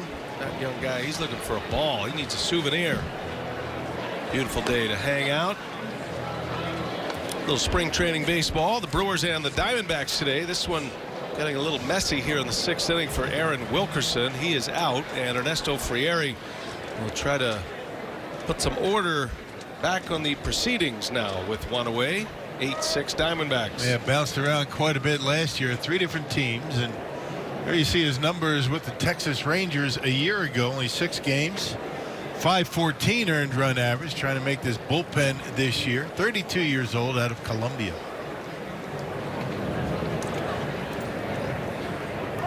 So Frieri facing John Ryan Murphy, the Diamondbacks catcher.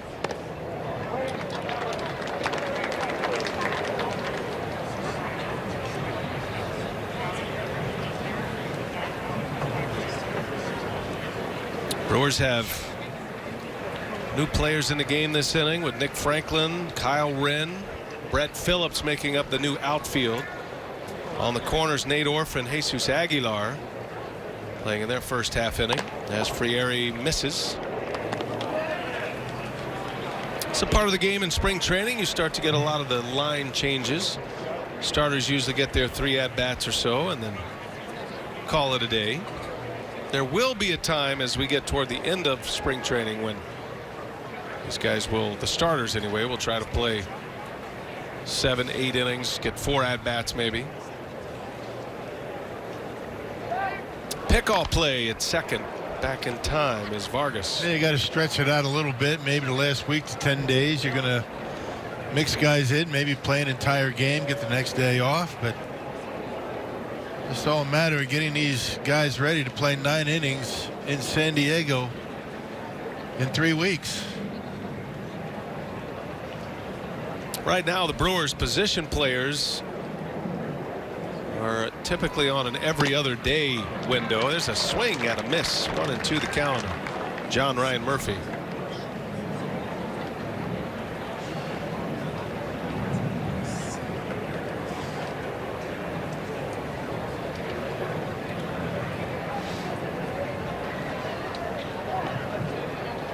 Four runs in for Arizona on 5 hits this inning. 2 RBI. Double by Steven Souza. He's driven in 3 today. Brewers have gotten 4 RBIs out of Manny Pena today, including 2 home runs. Paul Goldschmidt finished 1 for 2 with an RBI. AJ Pollock had 2 hits today. Swing and a miss. Frieri strikes him out. Big fastball for out number 2. He's got a big 2-seam fastball. He'll cut the fastball as well. That was like a 4-seamer outer half that Murphy swung right through. Back to the top of the order. Here comes Jeremy Hazelbaker. He's pinch hitting for David Peralta. Peralta's day is done. He goes 1 for 3. And the former Cardinal Jeremy Hazelbaker at the plate, 8th batter of the inning.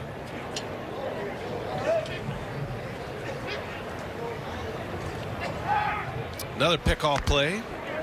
Vargas is back. Good time to work on plays like that.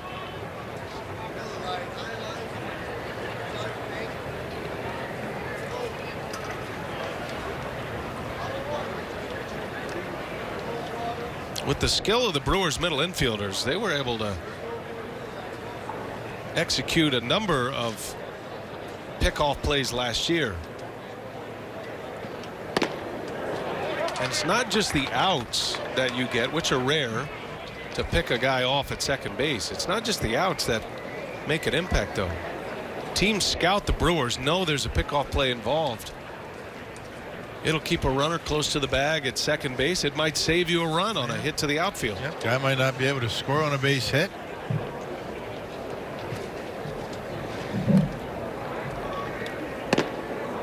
Another good fastball. Frieri's humming along here right now. But that's all about the middle infielders having a desire to be active up the middle and try to keep guys close. A lot of times you'll see teams in the middle of the infield, particularly as the game goes on, just on their heels, guys getting huge leads at second base. You're not going to see that with RC and VR out there. They like to keep them close, bounce around, sneak in behind them. No balls, 2 strikes. Down and in. Pena with a good block. And then you combine that with a catcher that loves to throw the baseball. It's a good combination. All part of what Craig Counsell calls his run prevention unit.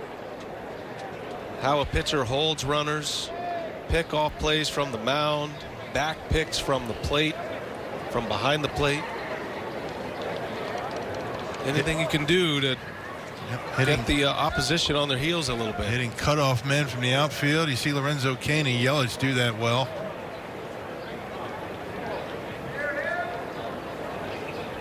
Here's a 1-2. 2-2 now on Hazelbaker. What was it, a couple of years ago? Nobody could get this guy out in the beginning of the season. Hazelbaker, when he was with the Cardinals. Yeah, the Brewers saw him right away. Red hot. That year with St. Louis back in 2016.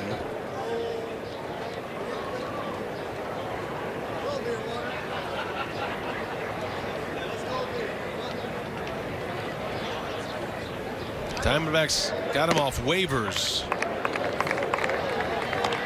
prior to last season.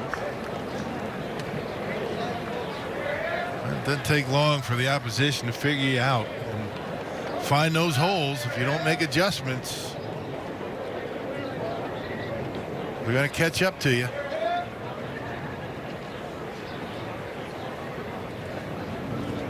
Played in 41 games last year for Arizona at the big league level. 2 outs. Here's a 3-2 pitch, and it's outside ball 4, and this long inning continues. Diamondbacks have batted around now. 9th man in the inning to hit. Will come to the plate. Frieri has come on. This will be his 3rd batter faced. He's issued a walk with a strikeout. Here's Ray Fuentes batting for the first time. Came in defensively for A.J. Pollock last inning.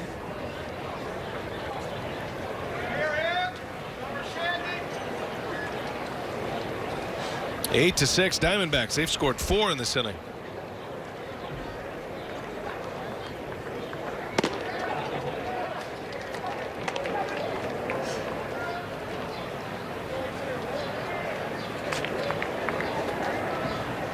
Command has always been at the heart of the problems for Ernesto Frieri. He has a big arm, and he's had some moments in the big leagues as well. There's a high drive, deep right center. That is way back, and it's gone. 3-run home run for Ray Fuentes.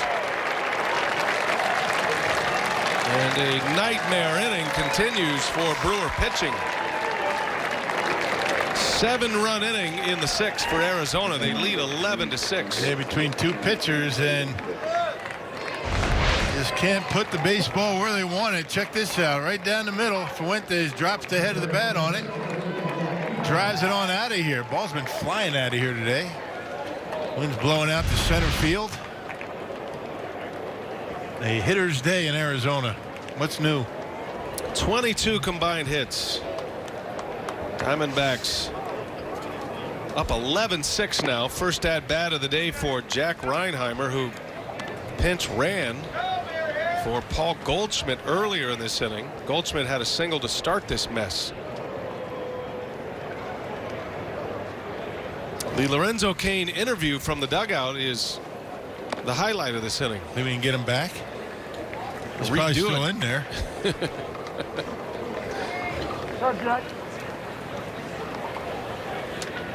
Maybe we should have just kept him on for the entire half inning. We could have learned his entire life story. Right. I'm sure he was worried about that.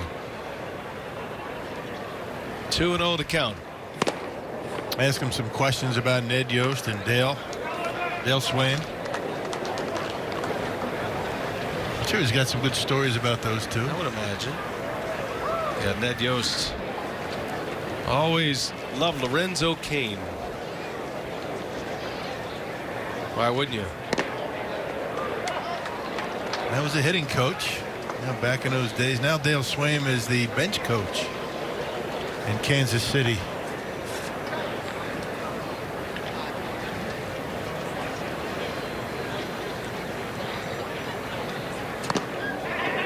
Did he go? He did not. And the inning continues.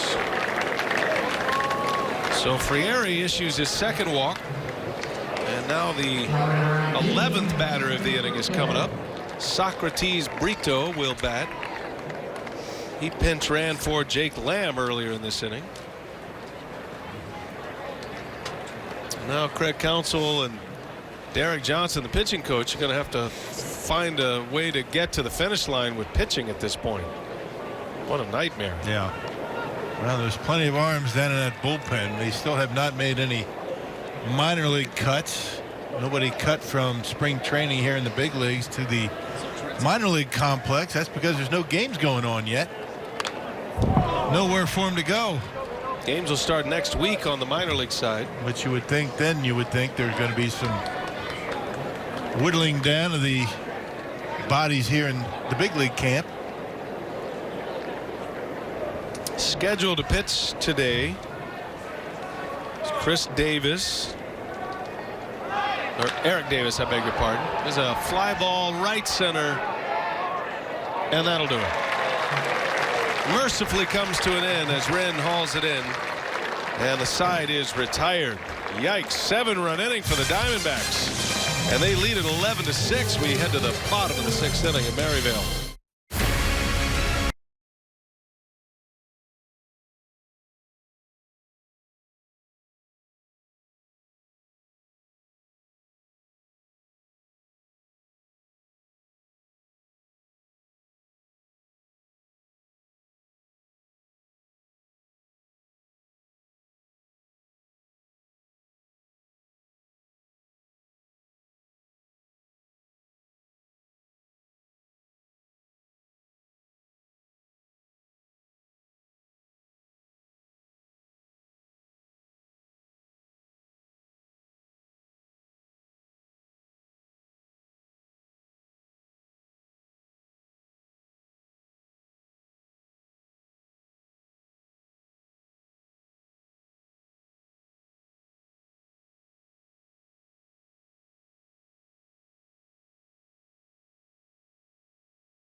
Is working at first base. Will that be an option this year? Wade Miley pitching very well, and former Badgers faring at the NFL Combine. You can also check out highlights of our game today. We'll have highlights coming to you the rest of the weekend. Television games today, tomorrow, Saturday. Sponsor weekend here at Maryville Baseball Park.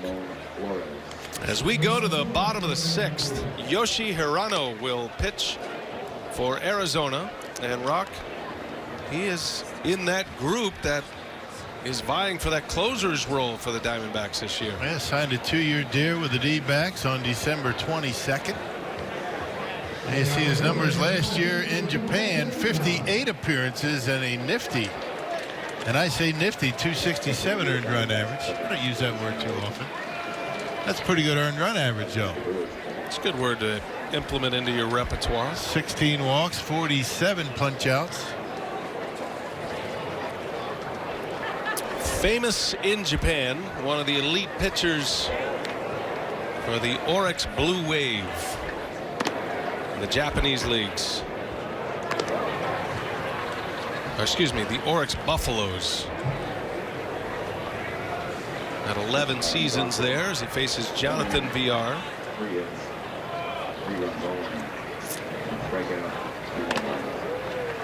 Well, they say he's got a fastball in the low 90s.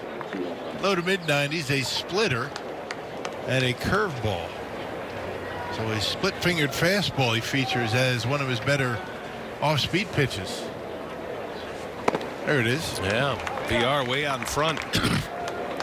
Well, he was a closer in Japan, so the 9th inning certainly is not intimidating for him. Had a 40-save season back in 2014 for Oryx. VR, little tapper, tough play here, and VR will reach. Even if Pirano comes up with that. That's going to be a difficult throw to get the speedy VR. That'll be a base hit. He's going to have to, would have had to lob it over VR's head, and that probably would have given VR an opportunity to beat it out right down the first baseline, and he couldn't handle it anyway. So good speed at first on a 1-2 count. So VR able to shorten up, make contact. VR is on. That'll bring up Orlando Arcia. Probably the final at bats for these two, VR and Arcia. Diamondbacks have made a number of changes as well. All those pinch hitters and pinch runners we saw last inning now in the field.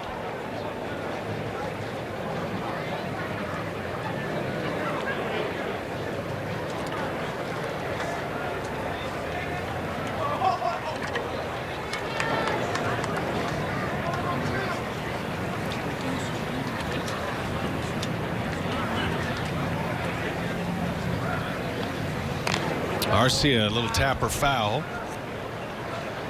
It's just a part of the show where we play follow the director. If you'd like to know who the newcomers in the game are. Would you like to know that, partner? I wish you would say it so I can write it down. My eyes aren't as good as they used to be. I can't see out there. Well, you got a brand new outfield. Okay. No balls, 2 strikes. On the ground, slow roller. Negron, the new shortstop, makes a play at second. And VR is out. All right, Rock. So Ramon Flores, former Brewer, Yep.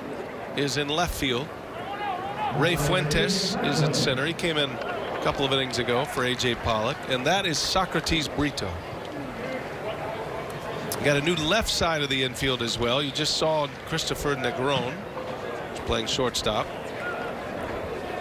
New third baseman is Jack Reinheimer. There's Negron, who's over on the other side of the bag with the shift. And then Christian Walker's at first base. If you're scoring at home, the only 2 in the game that started at their positions for Arizona, the second baseman Vargas and John Ryan Murphy behind the plate. Yep, got it now. Thank you. Okay, you're yep, welcome. appreciate it. Nick Franklin's first at bat. That's a pretty good splitter right there. And they talk about that pitch for him as being a forkball because he didn't throw it real hard. You know, I guess the harder version of the forkball is a splitter. It dives down a little bit more when you take the velocity off of it. Yikes. Do another one there. That's what you're talking about. That one just dies. It's a change of pace to start with. And then just falls. And he puts it on the outer half. Not a whole lot of dip to that one, but just enough to combine with the lack of velocity gets Franklin over the top of it. Jesus Aguilar will bat for the first time.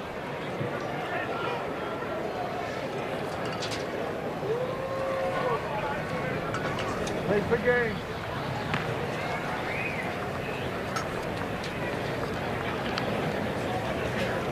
Jesus taking over at first base for Eric Thames.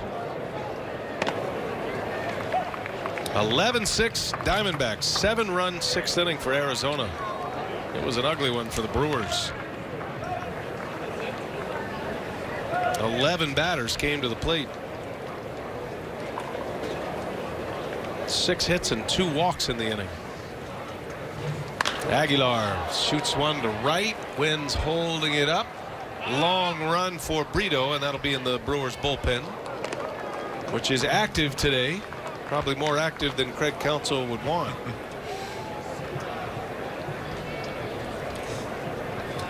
Yeah, he was thinking that Wilkerson can get through a couple of innings and wasn't able to do it. But hey, that's why the Brewers have over 30 pitchers in camp. Was it 31 guys they have? 31 pitchers? Yeah, over 50 players in all. 6 catchers in big league camp.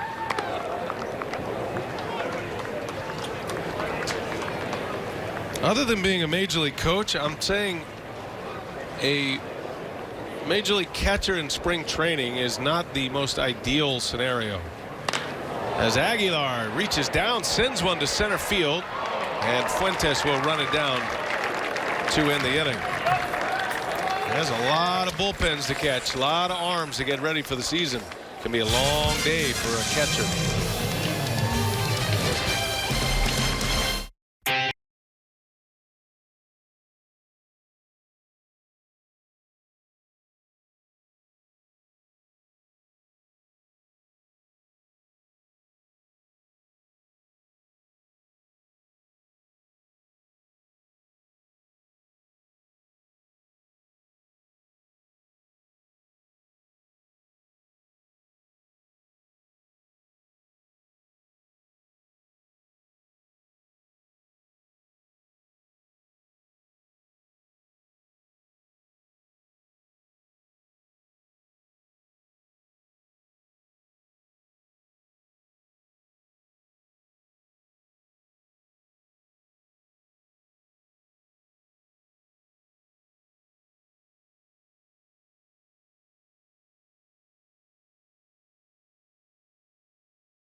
Live on HD on over 400 supported devices. Plus, get a free MLB At Bat Premium subscription when you sign up. For more details, visit MLB.tv for details. New pitcher for the Brewers, Adrian Hauser, comeback trail. Came back from Tommy John surgery last year. He opened some eyes in the fall league last season. Hard throwing right-hander. Was throwing in the upper 90s last year. And on the big league mound in a Brewers uniform. And he will take over here in the 7th. 11-6 is our score. Christian Walker will lead off for Arizona. Well, we're pleased to be joined now by Manny Pena, the Brewer catcher. What a day today. Manny, congratulations on it. This is the day you got to love, because you come out spring training and you've gathered up 4 RBIs. You hit a couple of home runs, your first home runs of the spring. How'd you feel today, both at the plate and behind the plate?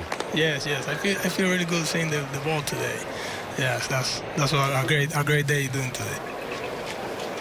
Oh man, it's got to be a big difference. I mean, what a difference a year makes. Last year you come into spring training trying to make a club. Now you're in spring training. Craig Counsell has said that you're the #1 catcher. How does that affect your approach as you get through spring training this year? I mean, it's nice to do here in the spring training too. When I get it to the field, so I feel more comfortable. I feel more confidence. So, but I feel like I have to work more with the pitcher, because like they say, again, to be a catcher #1, so I need to work more. So they're more focused when in the game round with the pitcher. Yeah, everybody was talking about last year and coming into the season this year how well you did managing the game and calling the game for this pitching staff. I mean, you have pretty much the same group of guys except for maybe a couple. That's got to be a big benefit for you going into this year, knowing who you have out there in the mound. Yes. It's almost like a same team. They have Albert, they have Gallardo, Chacin, all those new guys. So I knew catching bullpen during the game. But almost all started and reliever almost kind of the same. It's like you said, man, always working and trying to be always on the same page with the pitcher. Visiting with Manny Pena, the Brewers starting catcher. I would imagine, Manny, that you'd be a great motivational speaker one day, because you went from 2012 with the Royals to 2016 between appearances in the major leagues. Yes. What was the low point for you, and how satisfying is it for you to be in this position now? Yeah, I mean, last time I played in big league was 2012 with Royals, so I spent like 5 years in minor league to get called up. But I never kept my head down. I was working hard. I always got I with my wife. She always talking with me. I mean, it's hard. It's hard little bit, but when you got focus, when you working hard, it's easy to find a way again. It's a great story. Now tell us, you obviously came across, would be teammates with Lorenzo Cain. What was that relationship like then, and now you're teammates again in Milwaukee? Yes, I played with Lolo in 2011 and 2012 with Royals. So now we're back here. So I know him from a long time ago, so always talking, always mess around. So Lorenzo is a good guy, man. It's fun to play with him. Well, Manny, we appreciate your time today, and you're off to a great start, and it's fun to watch your career. You finally get your chance at age 30, and you're making the most of it, my friend. Thanks for being with us. Thank you, guys. Manny Pena, also known as Manny Pineapple. Yeah. What a great story. You're right. I mean, talent like that, you wonder, how it was buried so long in the minor leagues. I mean, a guy that can catch and throw like Manny can, and really not surfacing in the big leagues after all those years. But it's not just what he was able to do behind the plate, and a great throwing arm. I mean, you're talking about a guy that can swing the bat. And something obviously clicked with him here in Milwaukee, and that has been a case with a lot of guys here in this organization. Do you give catchers a little bit of time to, I mean, there of those who can blossom later, catchers are usually part of that group because of the innings required. Right. And if you can catch and keep yourself healthy, strong, as Manny Pena's been able to do, I mean, it says a lot about a guy who, I would imagine, when you're behind the plate and Salvador Perez comes to the big leagues and you're not going to play much in Kansas City. Right. He had to find a new place, a new home. That was in Milwaukee.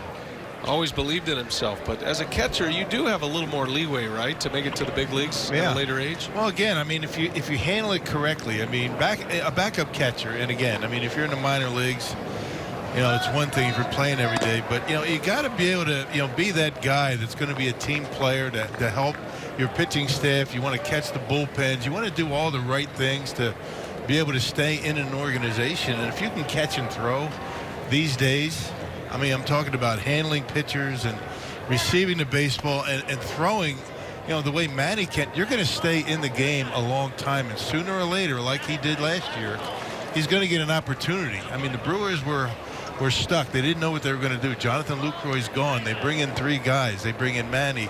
They bring in Susac and Bandy, and one of those 3 guys wasn't going to make the club. Nobody knew who the 2 were that were going to make the team. He got an opportunity. He played a lot, and he took advantage of it. Now he's become the #1 catcher here. Yeah, to shake that label as a backup or a potential backup, Manny Pena was able to do that. But you got to do the right things to stay in the game. Yeah. I mean, if you're not playing, you're not getting back to the big leagues, and you become a troublemaker, you're going to be gone. Right. Yeah, good point. Adrian Hauser on the mound for the Brewers. A little jam shot fly ball, long run, Phillips, and he's there to make the play. Nice catch. And a good inning for the young Hauser on the comeback trail. This is a guy to watch, folks. Hauser has a big arm. Came to the Brewers in that trade for Carlos Gomez a few years back. Nice clean inning for him in the 7th.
Diamondbacks have an 11-6 lead on the strength of a 7-run 6th inning.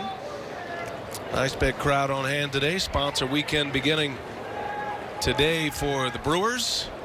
And here we go to the bottom of the 7th. 11-6. New pitcher is Fernando Salas, another former Cardinal, and Brett Phillips will lead off for the Brewers.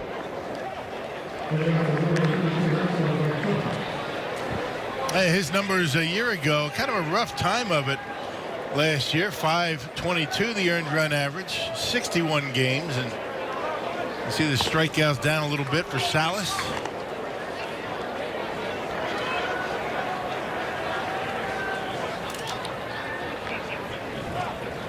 Brett Phillips in there for Travis Shaw, at least in the 3rd spot in the batting order.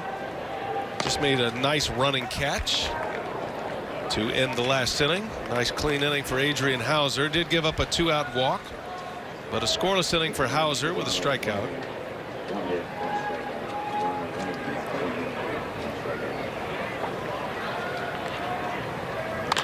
Phillips, little handle shot to left, and there to make the plays Flores for out number 1. Yeah, Salas had 24 saves with the Cardinals back in 2011, their World Series season. He's had some closer experience. He's bounced around quite a bit. Cardinals, Angels, Mets, back to the Angels, and now with Arizona. 1 away for Nate Orf.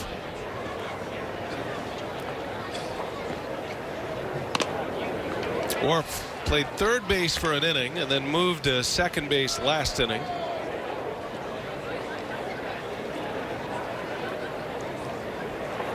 Nick Franklin, Jesus Aguilar, Brett Phillips, Nate Orf, all in the game now. Mauricio Dubon is playing short for the remainder of the day for the Brewers. He'll hit next.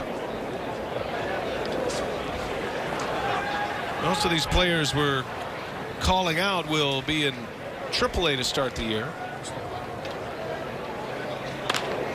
Orf goes to right field, a base hit.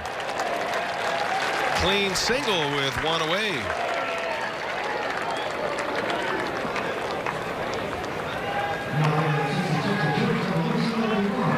Just steady player, isn't he? Nate Orf plays everywhere. He plays just about every day here toward the end of games, and always seems to come up with base hits. So a man on with 1 out. Here's Mauricio Dubon.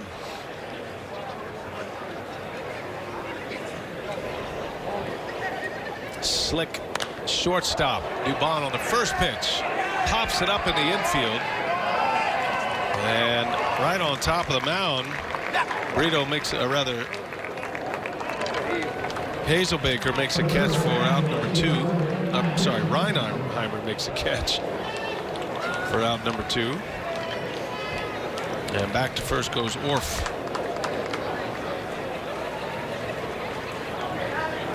That'll bring up Christian Bethancourt now.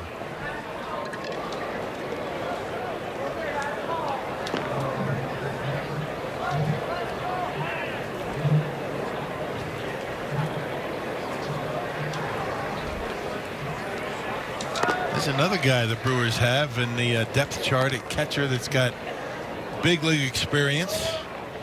Not a whole lot of talk about him making a ball club, but it's nice insurance to have down in the minor leagues. Native of Panama. First saw him come up with the Braves. Big prospect catcher coming through that system. And then last seen in the big leagues with the Padres the last 2 years. He actually tried to pitch last year. Incredibly strong throwing arm. So they thought that might be a conversion he could handle. He pitched the last 2 seasons actually. Got in a couple of games in 16. That's when they started that conversion, and then pitched in 4 games last year. But he's back to catching, no more pitching. And hits out sharply into left center. That is going to be caught with an ice cream cone at the end of it. Heck of a play by Fuentes. Takes an extra base hit away from Bethancourt, and the inning is over. We've seen 2 diving catches by Diamondback outfielders. We head to the 8th at Berryville.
Spring training baseball. Great to be with you again, my friend. Bill Schroeder, year 24. It's nice, yeah. You're 12, right? 12, half of that. Wow. That feels like a long time, and you've doubled me up. Yeah, you know what? Before you, the longest tenured play-by-play guy with me was 5 years. That's right. You're not getting rid of me, pal. New pitcher is Tristan Archer for the Brewers. It's been a fun ride, buddy. Archer coming up from minor league camp. That's a solid number, though. If you got to wear a number in the 90s, you want to go for 99. He gets a swing and a miss from Josh Tolley. First at bat for Tolley, who is the new catcher. Took over for John Ryan Murphy last inning. Archer split time between AA and AAA. 44 games with Colorado Springs. 476 earned run average. 6'2", 200 pounds out of Garden City, Michigan. He would appear to be a ground ball specialist. Little sinker. Brewers number 21 round draft choice in 2013. Yeah, what a thrill for these guys, huh? Yeah. Brewers had some pitching problems through the 6th inning. Twice had to go get a pitcher in the middle of an inning for a reliever, so that has gotten them deep into their pitching probables today as a lead walk by Tolley. And so coming over from minor league camp, Tristan Archer gets a big league inning. Got to be a thrill for him. Part of the JIC squad. Yeah. The JIC squad, just in case. Diamondbacks batted around in the 6th. Brought 11 men to the plate, scored 7 runs. And went from a 2-run deficit to a 5-run lead. Jeremy Hazelbaker at the plate, his second plate appearance. I was one of those guys back in the early days, back in my minor league career, 82, 83. I was one of those JICs. Got into a game a couple of times and picked up either Ned Yost or Charlie Moore or Ted Simmons late in games. I remember coming in and catching Raleigh Fingers. That was a big thrill. Yeah, absolutely. Yeah. Did you make a few trips to the mound? I did not. I stayed put. I stayed put. There was nothing I could tell Raleigh. That was quite. That was kind of a cool thing for me at that time. Absolutely. I mean, he's a future Hall of Famer. What was the idea? Had you caught him before? No, in the bullpen. Bullpens, caught Sutton and those guys, and You know, finally in a game. It was at Sun City, you know, a long time ago, and I remember coming in like the 8th inning. I forget who I caught before that, but then it was Raleigh Fingers closing out a game. Of course, he didn't close out a game. He hung a split-fingered fastball. Somebody from, I think, Oakland drove in the winning run. Wow, a blown save. Yeah, and I was the last time you caught Raleigh Yeah, that Fingers. was it. Got sent back to the old Peoria complex. Never to be heard from again. But that's a big deal coming over Sure. and hanging out with those big leaguers. You learn an awful lot. Well, it also tells you that the organization, that one's inside, it hits Hazelbaker. He's got a protective padding on that elbow, and it hit him square into that padding. It's a walk and a hit by pitch, and I'm sure some nerves are flowing for young Tristan Archer. You can see where that front elbow is for Hazelbaker. He starts with a little wide open stance and then steps toward the mound. I'm always amazed that guys get irritated when they get hit, when they're hanging that front elbow out right over the inside corner. There's a reason why they wear that elbow guard, because guys come in there, they miss, they get hit. I guess guys shouldn't be surprised by that. On the ground, nice pick by Aguilar. Got an out at second base. First and third now for the Diamondbacks, the first out of the inning. Aguilar is a big man, but we saw it all last year. He has great hands, good footwork. He moves like a shortstop in a first baseman's body. He's got quick feet, Soft hands, good accurate throwing arm. He's got good footwork around first base. He surprises you because he's so big. and I hear he's a fine dancer. Maybe we'll find out tonight. Jack Reinheimer at the plate, third baseman for Arizona. First and third, one away.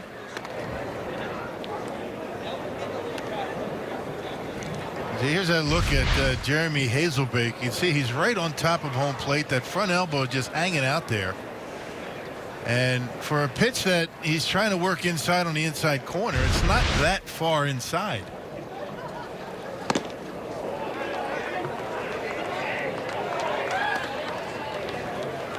You see a lot of guys standing right on top of the plate these days. It used to be not that long ago. Everybody was off the plate, diving toward home plate. That's not really what a lot of guys do. It's more the leg kick now. Pick that front leg up, set it down, and go.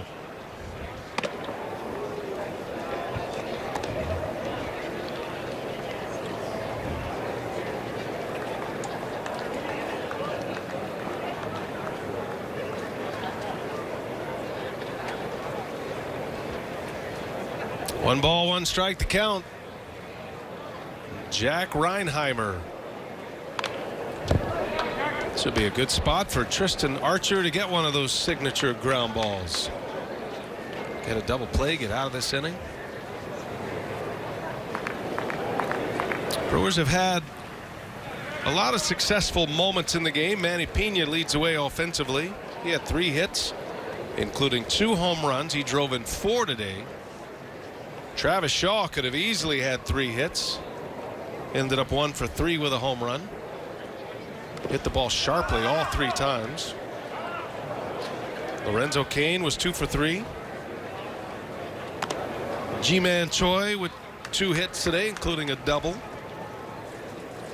Arcia had a double. Good day for the hitter today. Chase Anderson looked good early on, but had some problems in the 4th inning. First time pitching in the 4th inning this spring for Chase Anderson. 2-2 and a swing and a miss. Or did he foul it off? Nope, it's a swing and a miss. And Reinheimer is strikeout victim number 1 for Tristan Archer. Kind of throws across his body, has that natural sinking action. Little Jared Weaver like. You can see the way he kind of throws across, opens himself up, and gets that natural sink. That one stayed inside and tied him up. Socrates Brito at the plate. Got an at-bat in that 7th inning. Was the last out, as a matter of fact, in that 7th inning. The 11th batter to hit in that inning. He came in for Jake Lamb, who had a couple of hits and 2 RBIs today.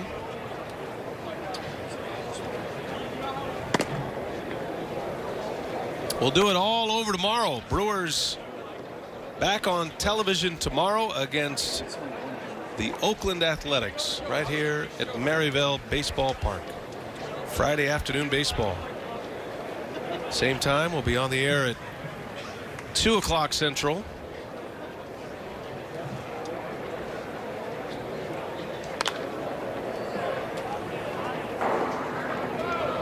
The Diamondbacks will play another road game tomorrow. They'll go to Surprise to take on the Royals. And then they'll be back in their spring training home at Talking Stick against the Royals on Saturday.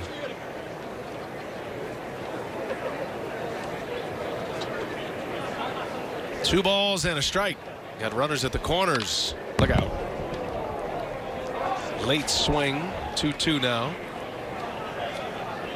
You can see he's kind of settling in a little bit. He's kind of relaxed a little bit more out on the mound. First couple of hitters, a little jittery, I'd imagine, and now he's starting to get a little bit more sync, better location.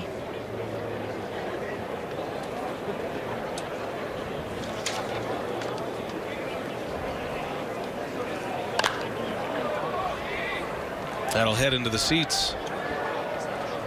Sinker ballers tell you that it's imperative that they get loose quickly, meaning relaxed. Can't pitch tense. Can't play this game tense at all on any level. When you try and throw too hard, ball flattens out. That's the last thing they want. I'll see if Archer can put up a 0 here in the 8th inning.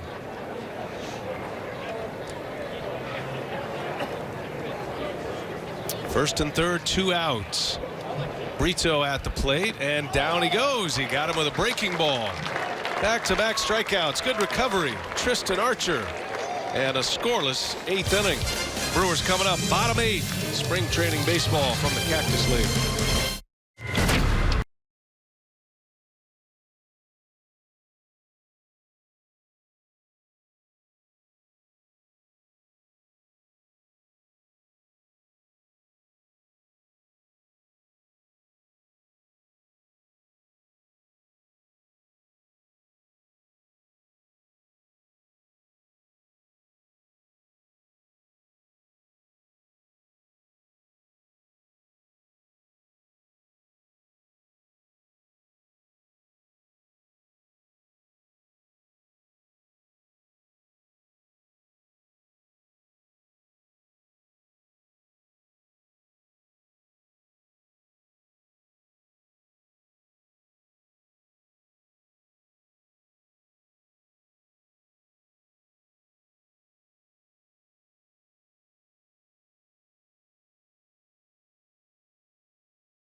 In any form, and the accounts and descriptions of this game may not be disseminated without express written consent of the Milwaukee Brewers.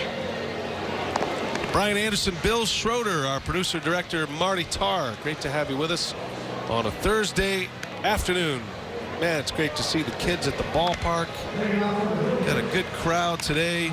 Perfect day for baseball. They really got some neat stuff in the team store. Have you checked it out? I have. I've been down there a lot. I've already pulled out the credit card a few times too, more than I wanted. Did you get me anything? I did. I got you a nice That's right, pullover. Great pullover last time. You're welcome for that. How much that set you back? I can't really discuss that on the air. Let's just call it a gift from me to you. Which was a gift from Alita Mercer to both of us. Courtesy of the ball club. Kyle Wren will lead off for the Brewers. Big Jake Barrett is on the mound for Arizona. Yeah, 6'3", 220 pounds. Third rounder for the Diamondbacks in 2012. Went to Arizona State, not too far from here. Last couple of years has been with the Diamondbacks. He started the year last year on the disabled list. 28 appearances, a 5 earned run average.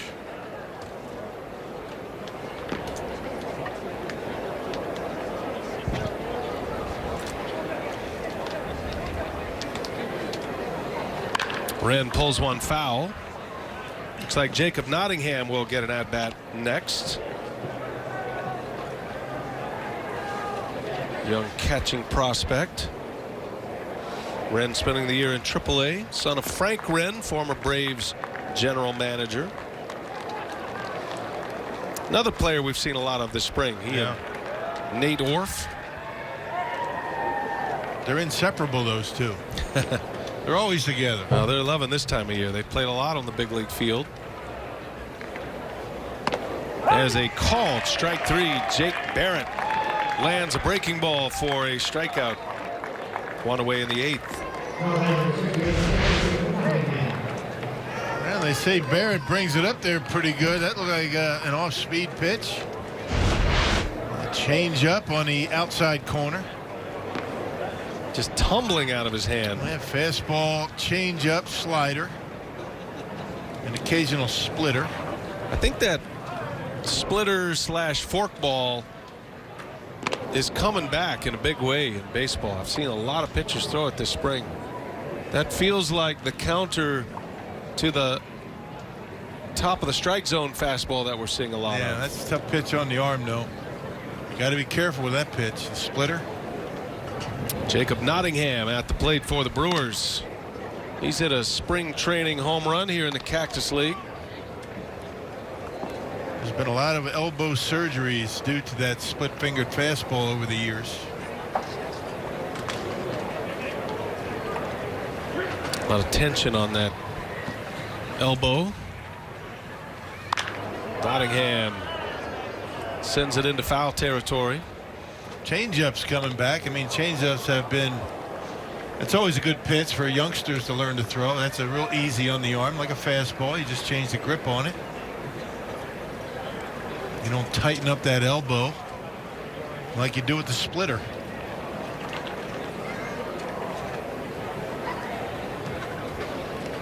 Two and one to Nottingham.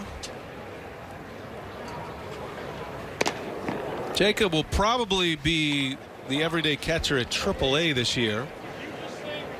Was the everyday catcher last year in AA at age 22. That's young to be in the Southern League or in AA.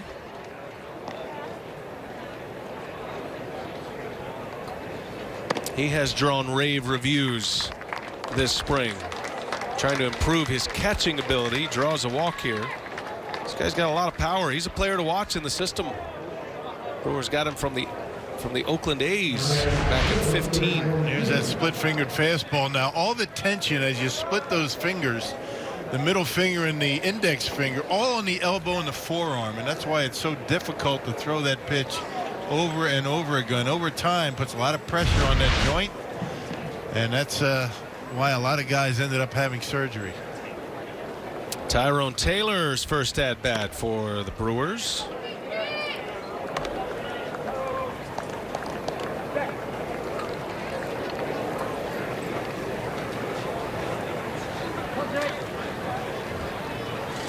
Well, Jake Barrett. When you're at this point, you're trying to make an impression. You go with whatever works. Yep. Here's a mound visit, Rock. I believe that is number 2. That's not a cross-up. That is certainly a mound visit. Home plate umpire will note the visit. That's number 3, I believe. Yep, Beg your pardon. This is going to be fascinating. They slipped one by you, didn't when they? we get to the regular season. Oh, I stopped paying attention for a few innings earlier. I'm sorry about that. Kind of blacked out for a minute. You know they're going to keep that on the scoreboard this year. Is that right? Yeah, they're going to keep the visits so you don't have to pay attention. Oh, we should sponsor that. I would imagine there might be a few arguments as to what's a visit and what's not a visit. They say that a fielder can come in and clean his cleats off on that spiked mat that they have behind the mound. Go to the rosin bag. Yeah, that's going to be an interesting thing to watch this year, and I'm not sure how they're going to define a visit or not.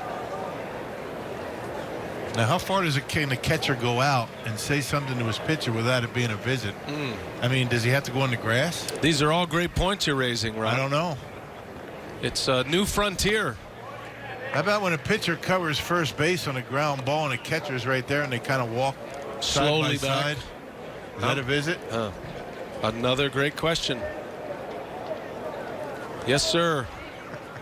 Mound visits could be the most noteworthy thing in a major league game.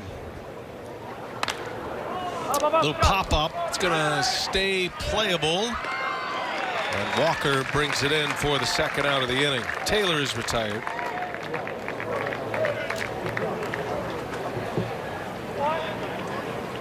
The official rule that was implemented for this season, 6 per team per 9 innings. And you get 1 additional for each extra inning. Right. Right? Right. The 7th visit, you have to take the pitcher out. And each subsequent visit. Somebody's going to forget. Nick Franklin, a little cue shot, shatters his bat.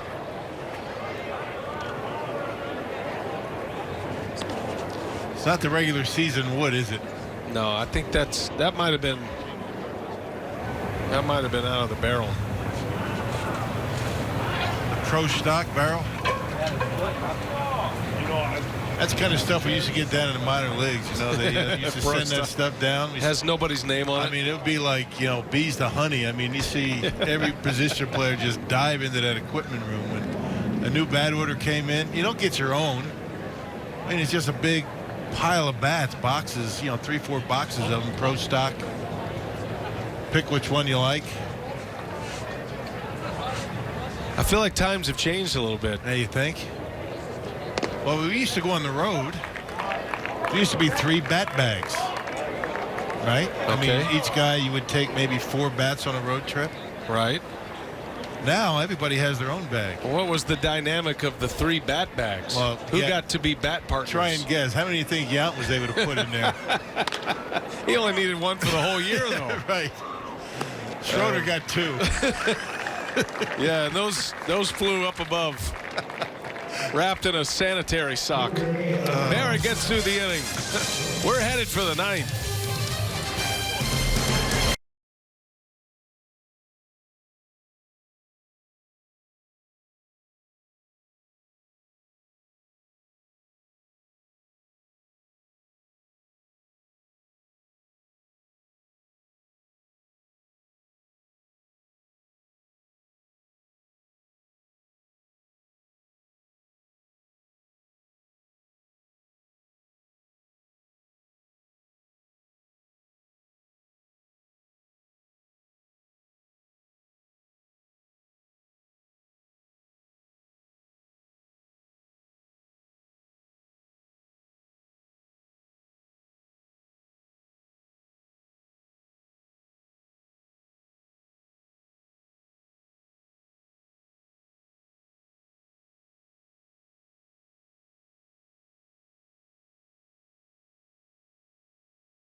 Back into minor league camp for the 9th.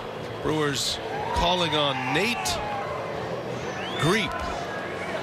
He's a big dude, 6'2", 190 pounds. An 8th round draft choice from the Brewers. 2015 out of Kent State. Hometown is Portland, Oregon. Now, he's pitched last year in Carolina. Had good numbers in A-ball, high A. 45 games. And a 237 earned run average down in the minor leagues. Good stuff. Nate Greep. Brett Phillips making some fans. Or some enemies. Nice catch. Kind of like what you'd see at a wedding right there. Right. Usually everybody's trying to get away from that scene. When was the last wedding you were at? It's been a while. Probably my own. 24 years ago. I feel like that's an age thing where you get into a certain window, you know, when you're a certain age, and then like our friend Brian Mikologic, our graphics operator, he goes to a lot of weddings, which is unusual. It's his only night out. I mean, slightly concerning. He doesn't go out much. Last wedding I was at my son's wedding. Yeah, and then it comes back around Right. when your kids and then their friends and whatnot. You got a ways to go for that. I hope so. I better.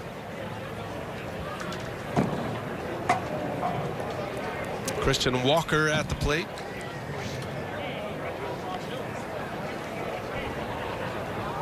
Nate Greep. Ooh, that's a nasty looking slider and a swing and a miss. Yeah, that is a good one. Oof. Kansas State University, Rock. Oh, is that what it says? Kansas? What did I say? Kent State? Did I say the wrong one? You said Kent. Okay. Kansas State. In the Little Apple of Manhattan. Little quick release there by Greep. It's right by Fort Riley over there. I spent a lot of time in Manhattan, Kansas in my Big 12 basketball broadcasting days.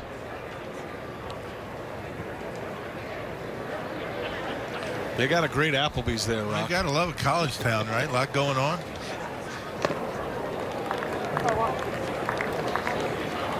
The Little Apple. Good program. Great sports facilities there. Yeah.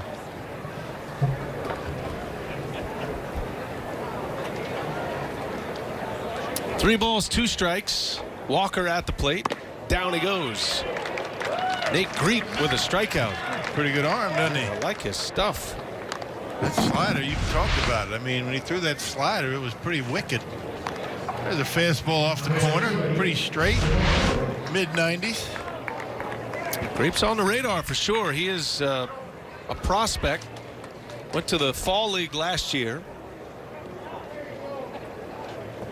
This is his first appearance in a big league game this spring.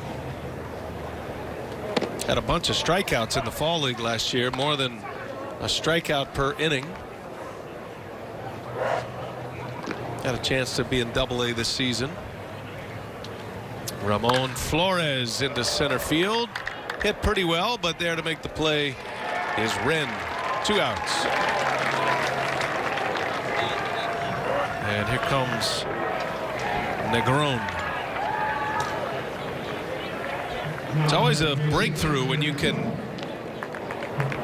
move from the single-A level, and the Brewers have 2 single-A teams.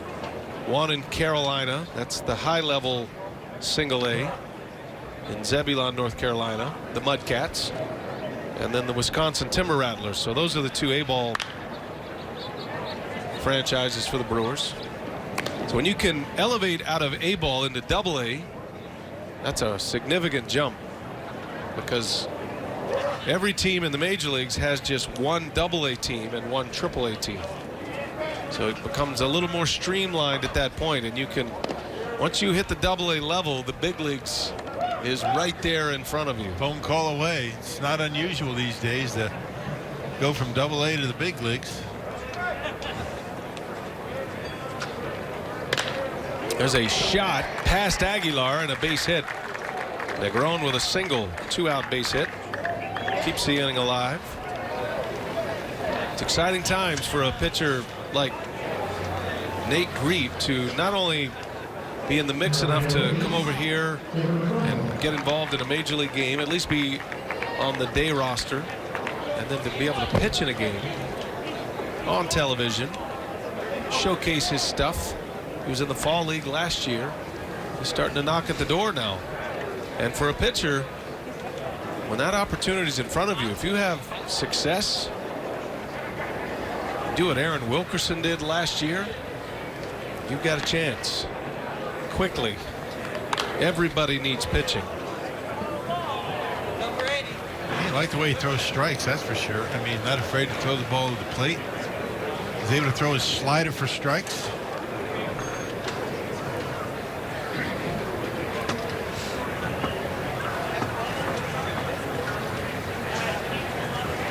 Looking for that high fastball, it looks like. Yeah, got it right by him. Kevin Medrano, by the way, is the hitter. Came in to play second base last inning. Means a lot to these kids to play in a game like this. You're trying to make an impression on the big league staff. No balls, 2 strikes, 2 outs in the inning. Griep misses.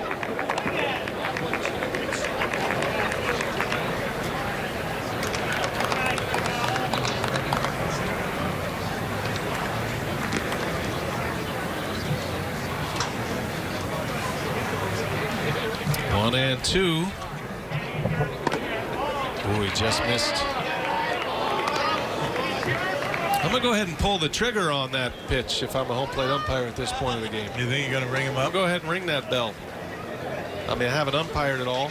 Can't say that that's exactly what I do, but Stu Sherwater. Not to call him out at all, but no. Spring training for umpires. How about too. that last one? Not to let that. I can't call that. Can't call that one. It's not an Eric Gregg situation here.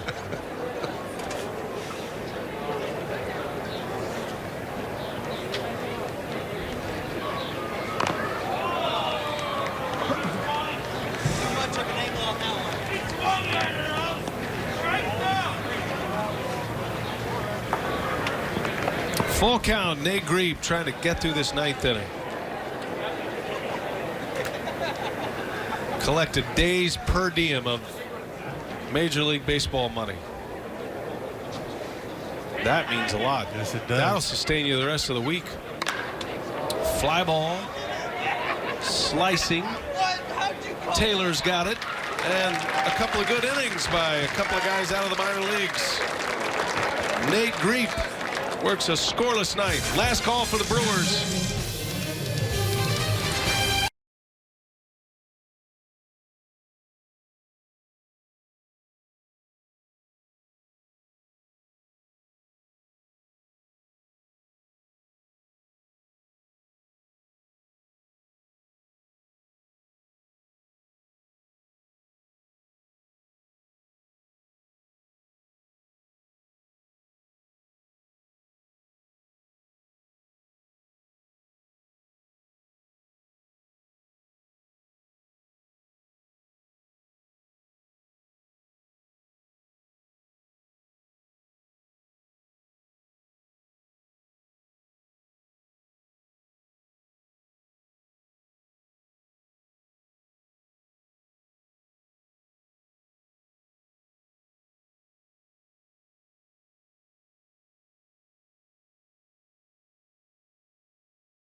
Brewers 11-6 the score. The Brewers coming to bat last trip most likely, And there's a familiar face on the mound for the Arizona Diamondbacks.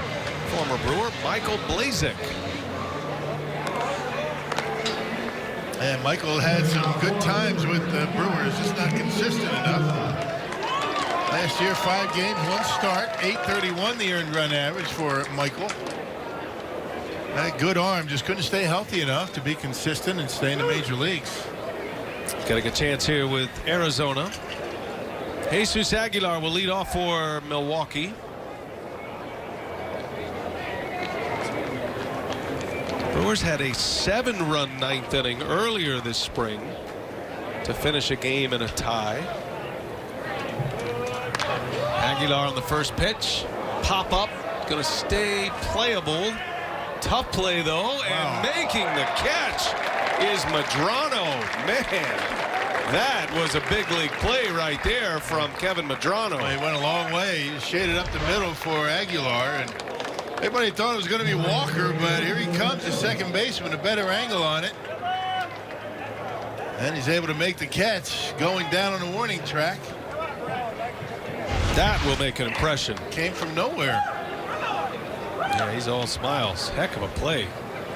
Not easy to play fly balls in Arizona, especially coming from the second base position. Here's Brett Phillips now. Let's take another look. Yeah, better angle. Able to make the catch. And the happiest guy in the ballpark was Walker, because he was going to have a tough time with that one. Think about how far Medrano ran to catch that ball. Right, shaded up the middle. Phillips trying to keep his wits about him. He knows the Brewers are well stocked full of outfielders. Brett Phillips and Keon Broxton starting the offseason feeling like they both had a great chance to not only be in the big leagues, but maybe even start in the big leagues. And then the 2 acquisitions of Yelich and Kane. And that has left Broxton and Phillips a little deeper on the roster right now on the depth chart. But both are saying all the right things. Yeah. Phillips had a great September last year. He really emerged. Matter of fact, it was probably the emergence of Phillips, how well he played in September, that allowed the Brewers to feel better about trading their top prospect in Lewis Brinson, which is how they got Christian Yelich. Well, they both have a good attitude, getting their work in. Both have smiles on their face like they always have around here. Sometimes that's hard to do when you know that there's a big roadblock in front of you. And as the old saying goes, in spring training, you're not only playing for your team, you're playing for all those other teams watching. As Phillips strikes out. A lot of teams out there that they're looking. You're right. There's scouts all over these ballparks. Scouting surplus. And the Brewers do have surplus. Surplus behind the plate, surplus in the outfield. Be interesting 3 weeks here to see if there are more moves to be made for the Brewers.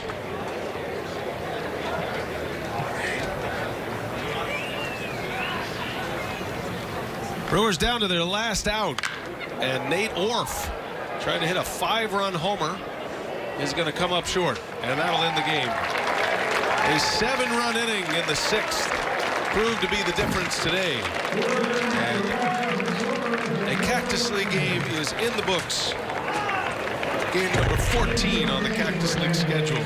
Brewers drop to 8-5-1. Diamondbacks to 7-7 with a win. We'll be back to wrap it up right after this on Fox Sports Wisconsin. It's Ram Truck Month, so long live the trucks with best-in-class 30,000 pounds of fifth-wheel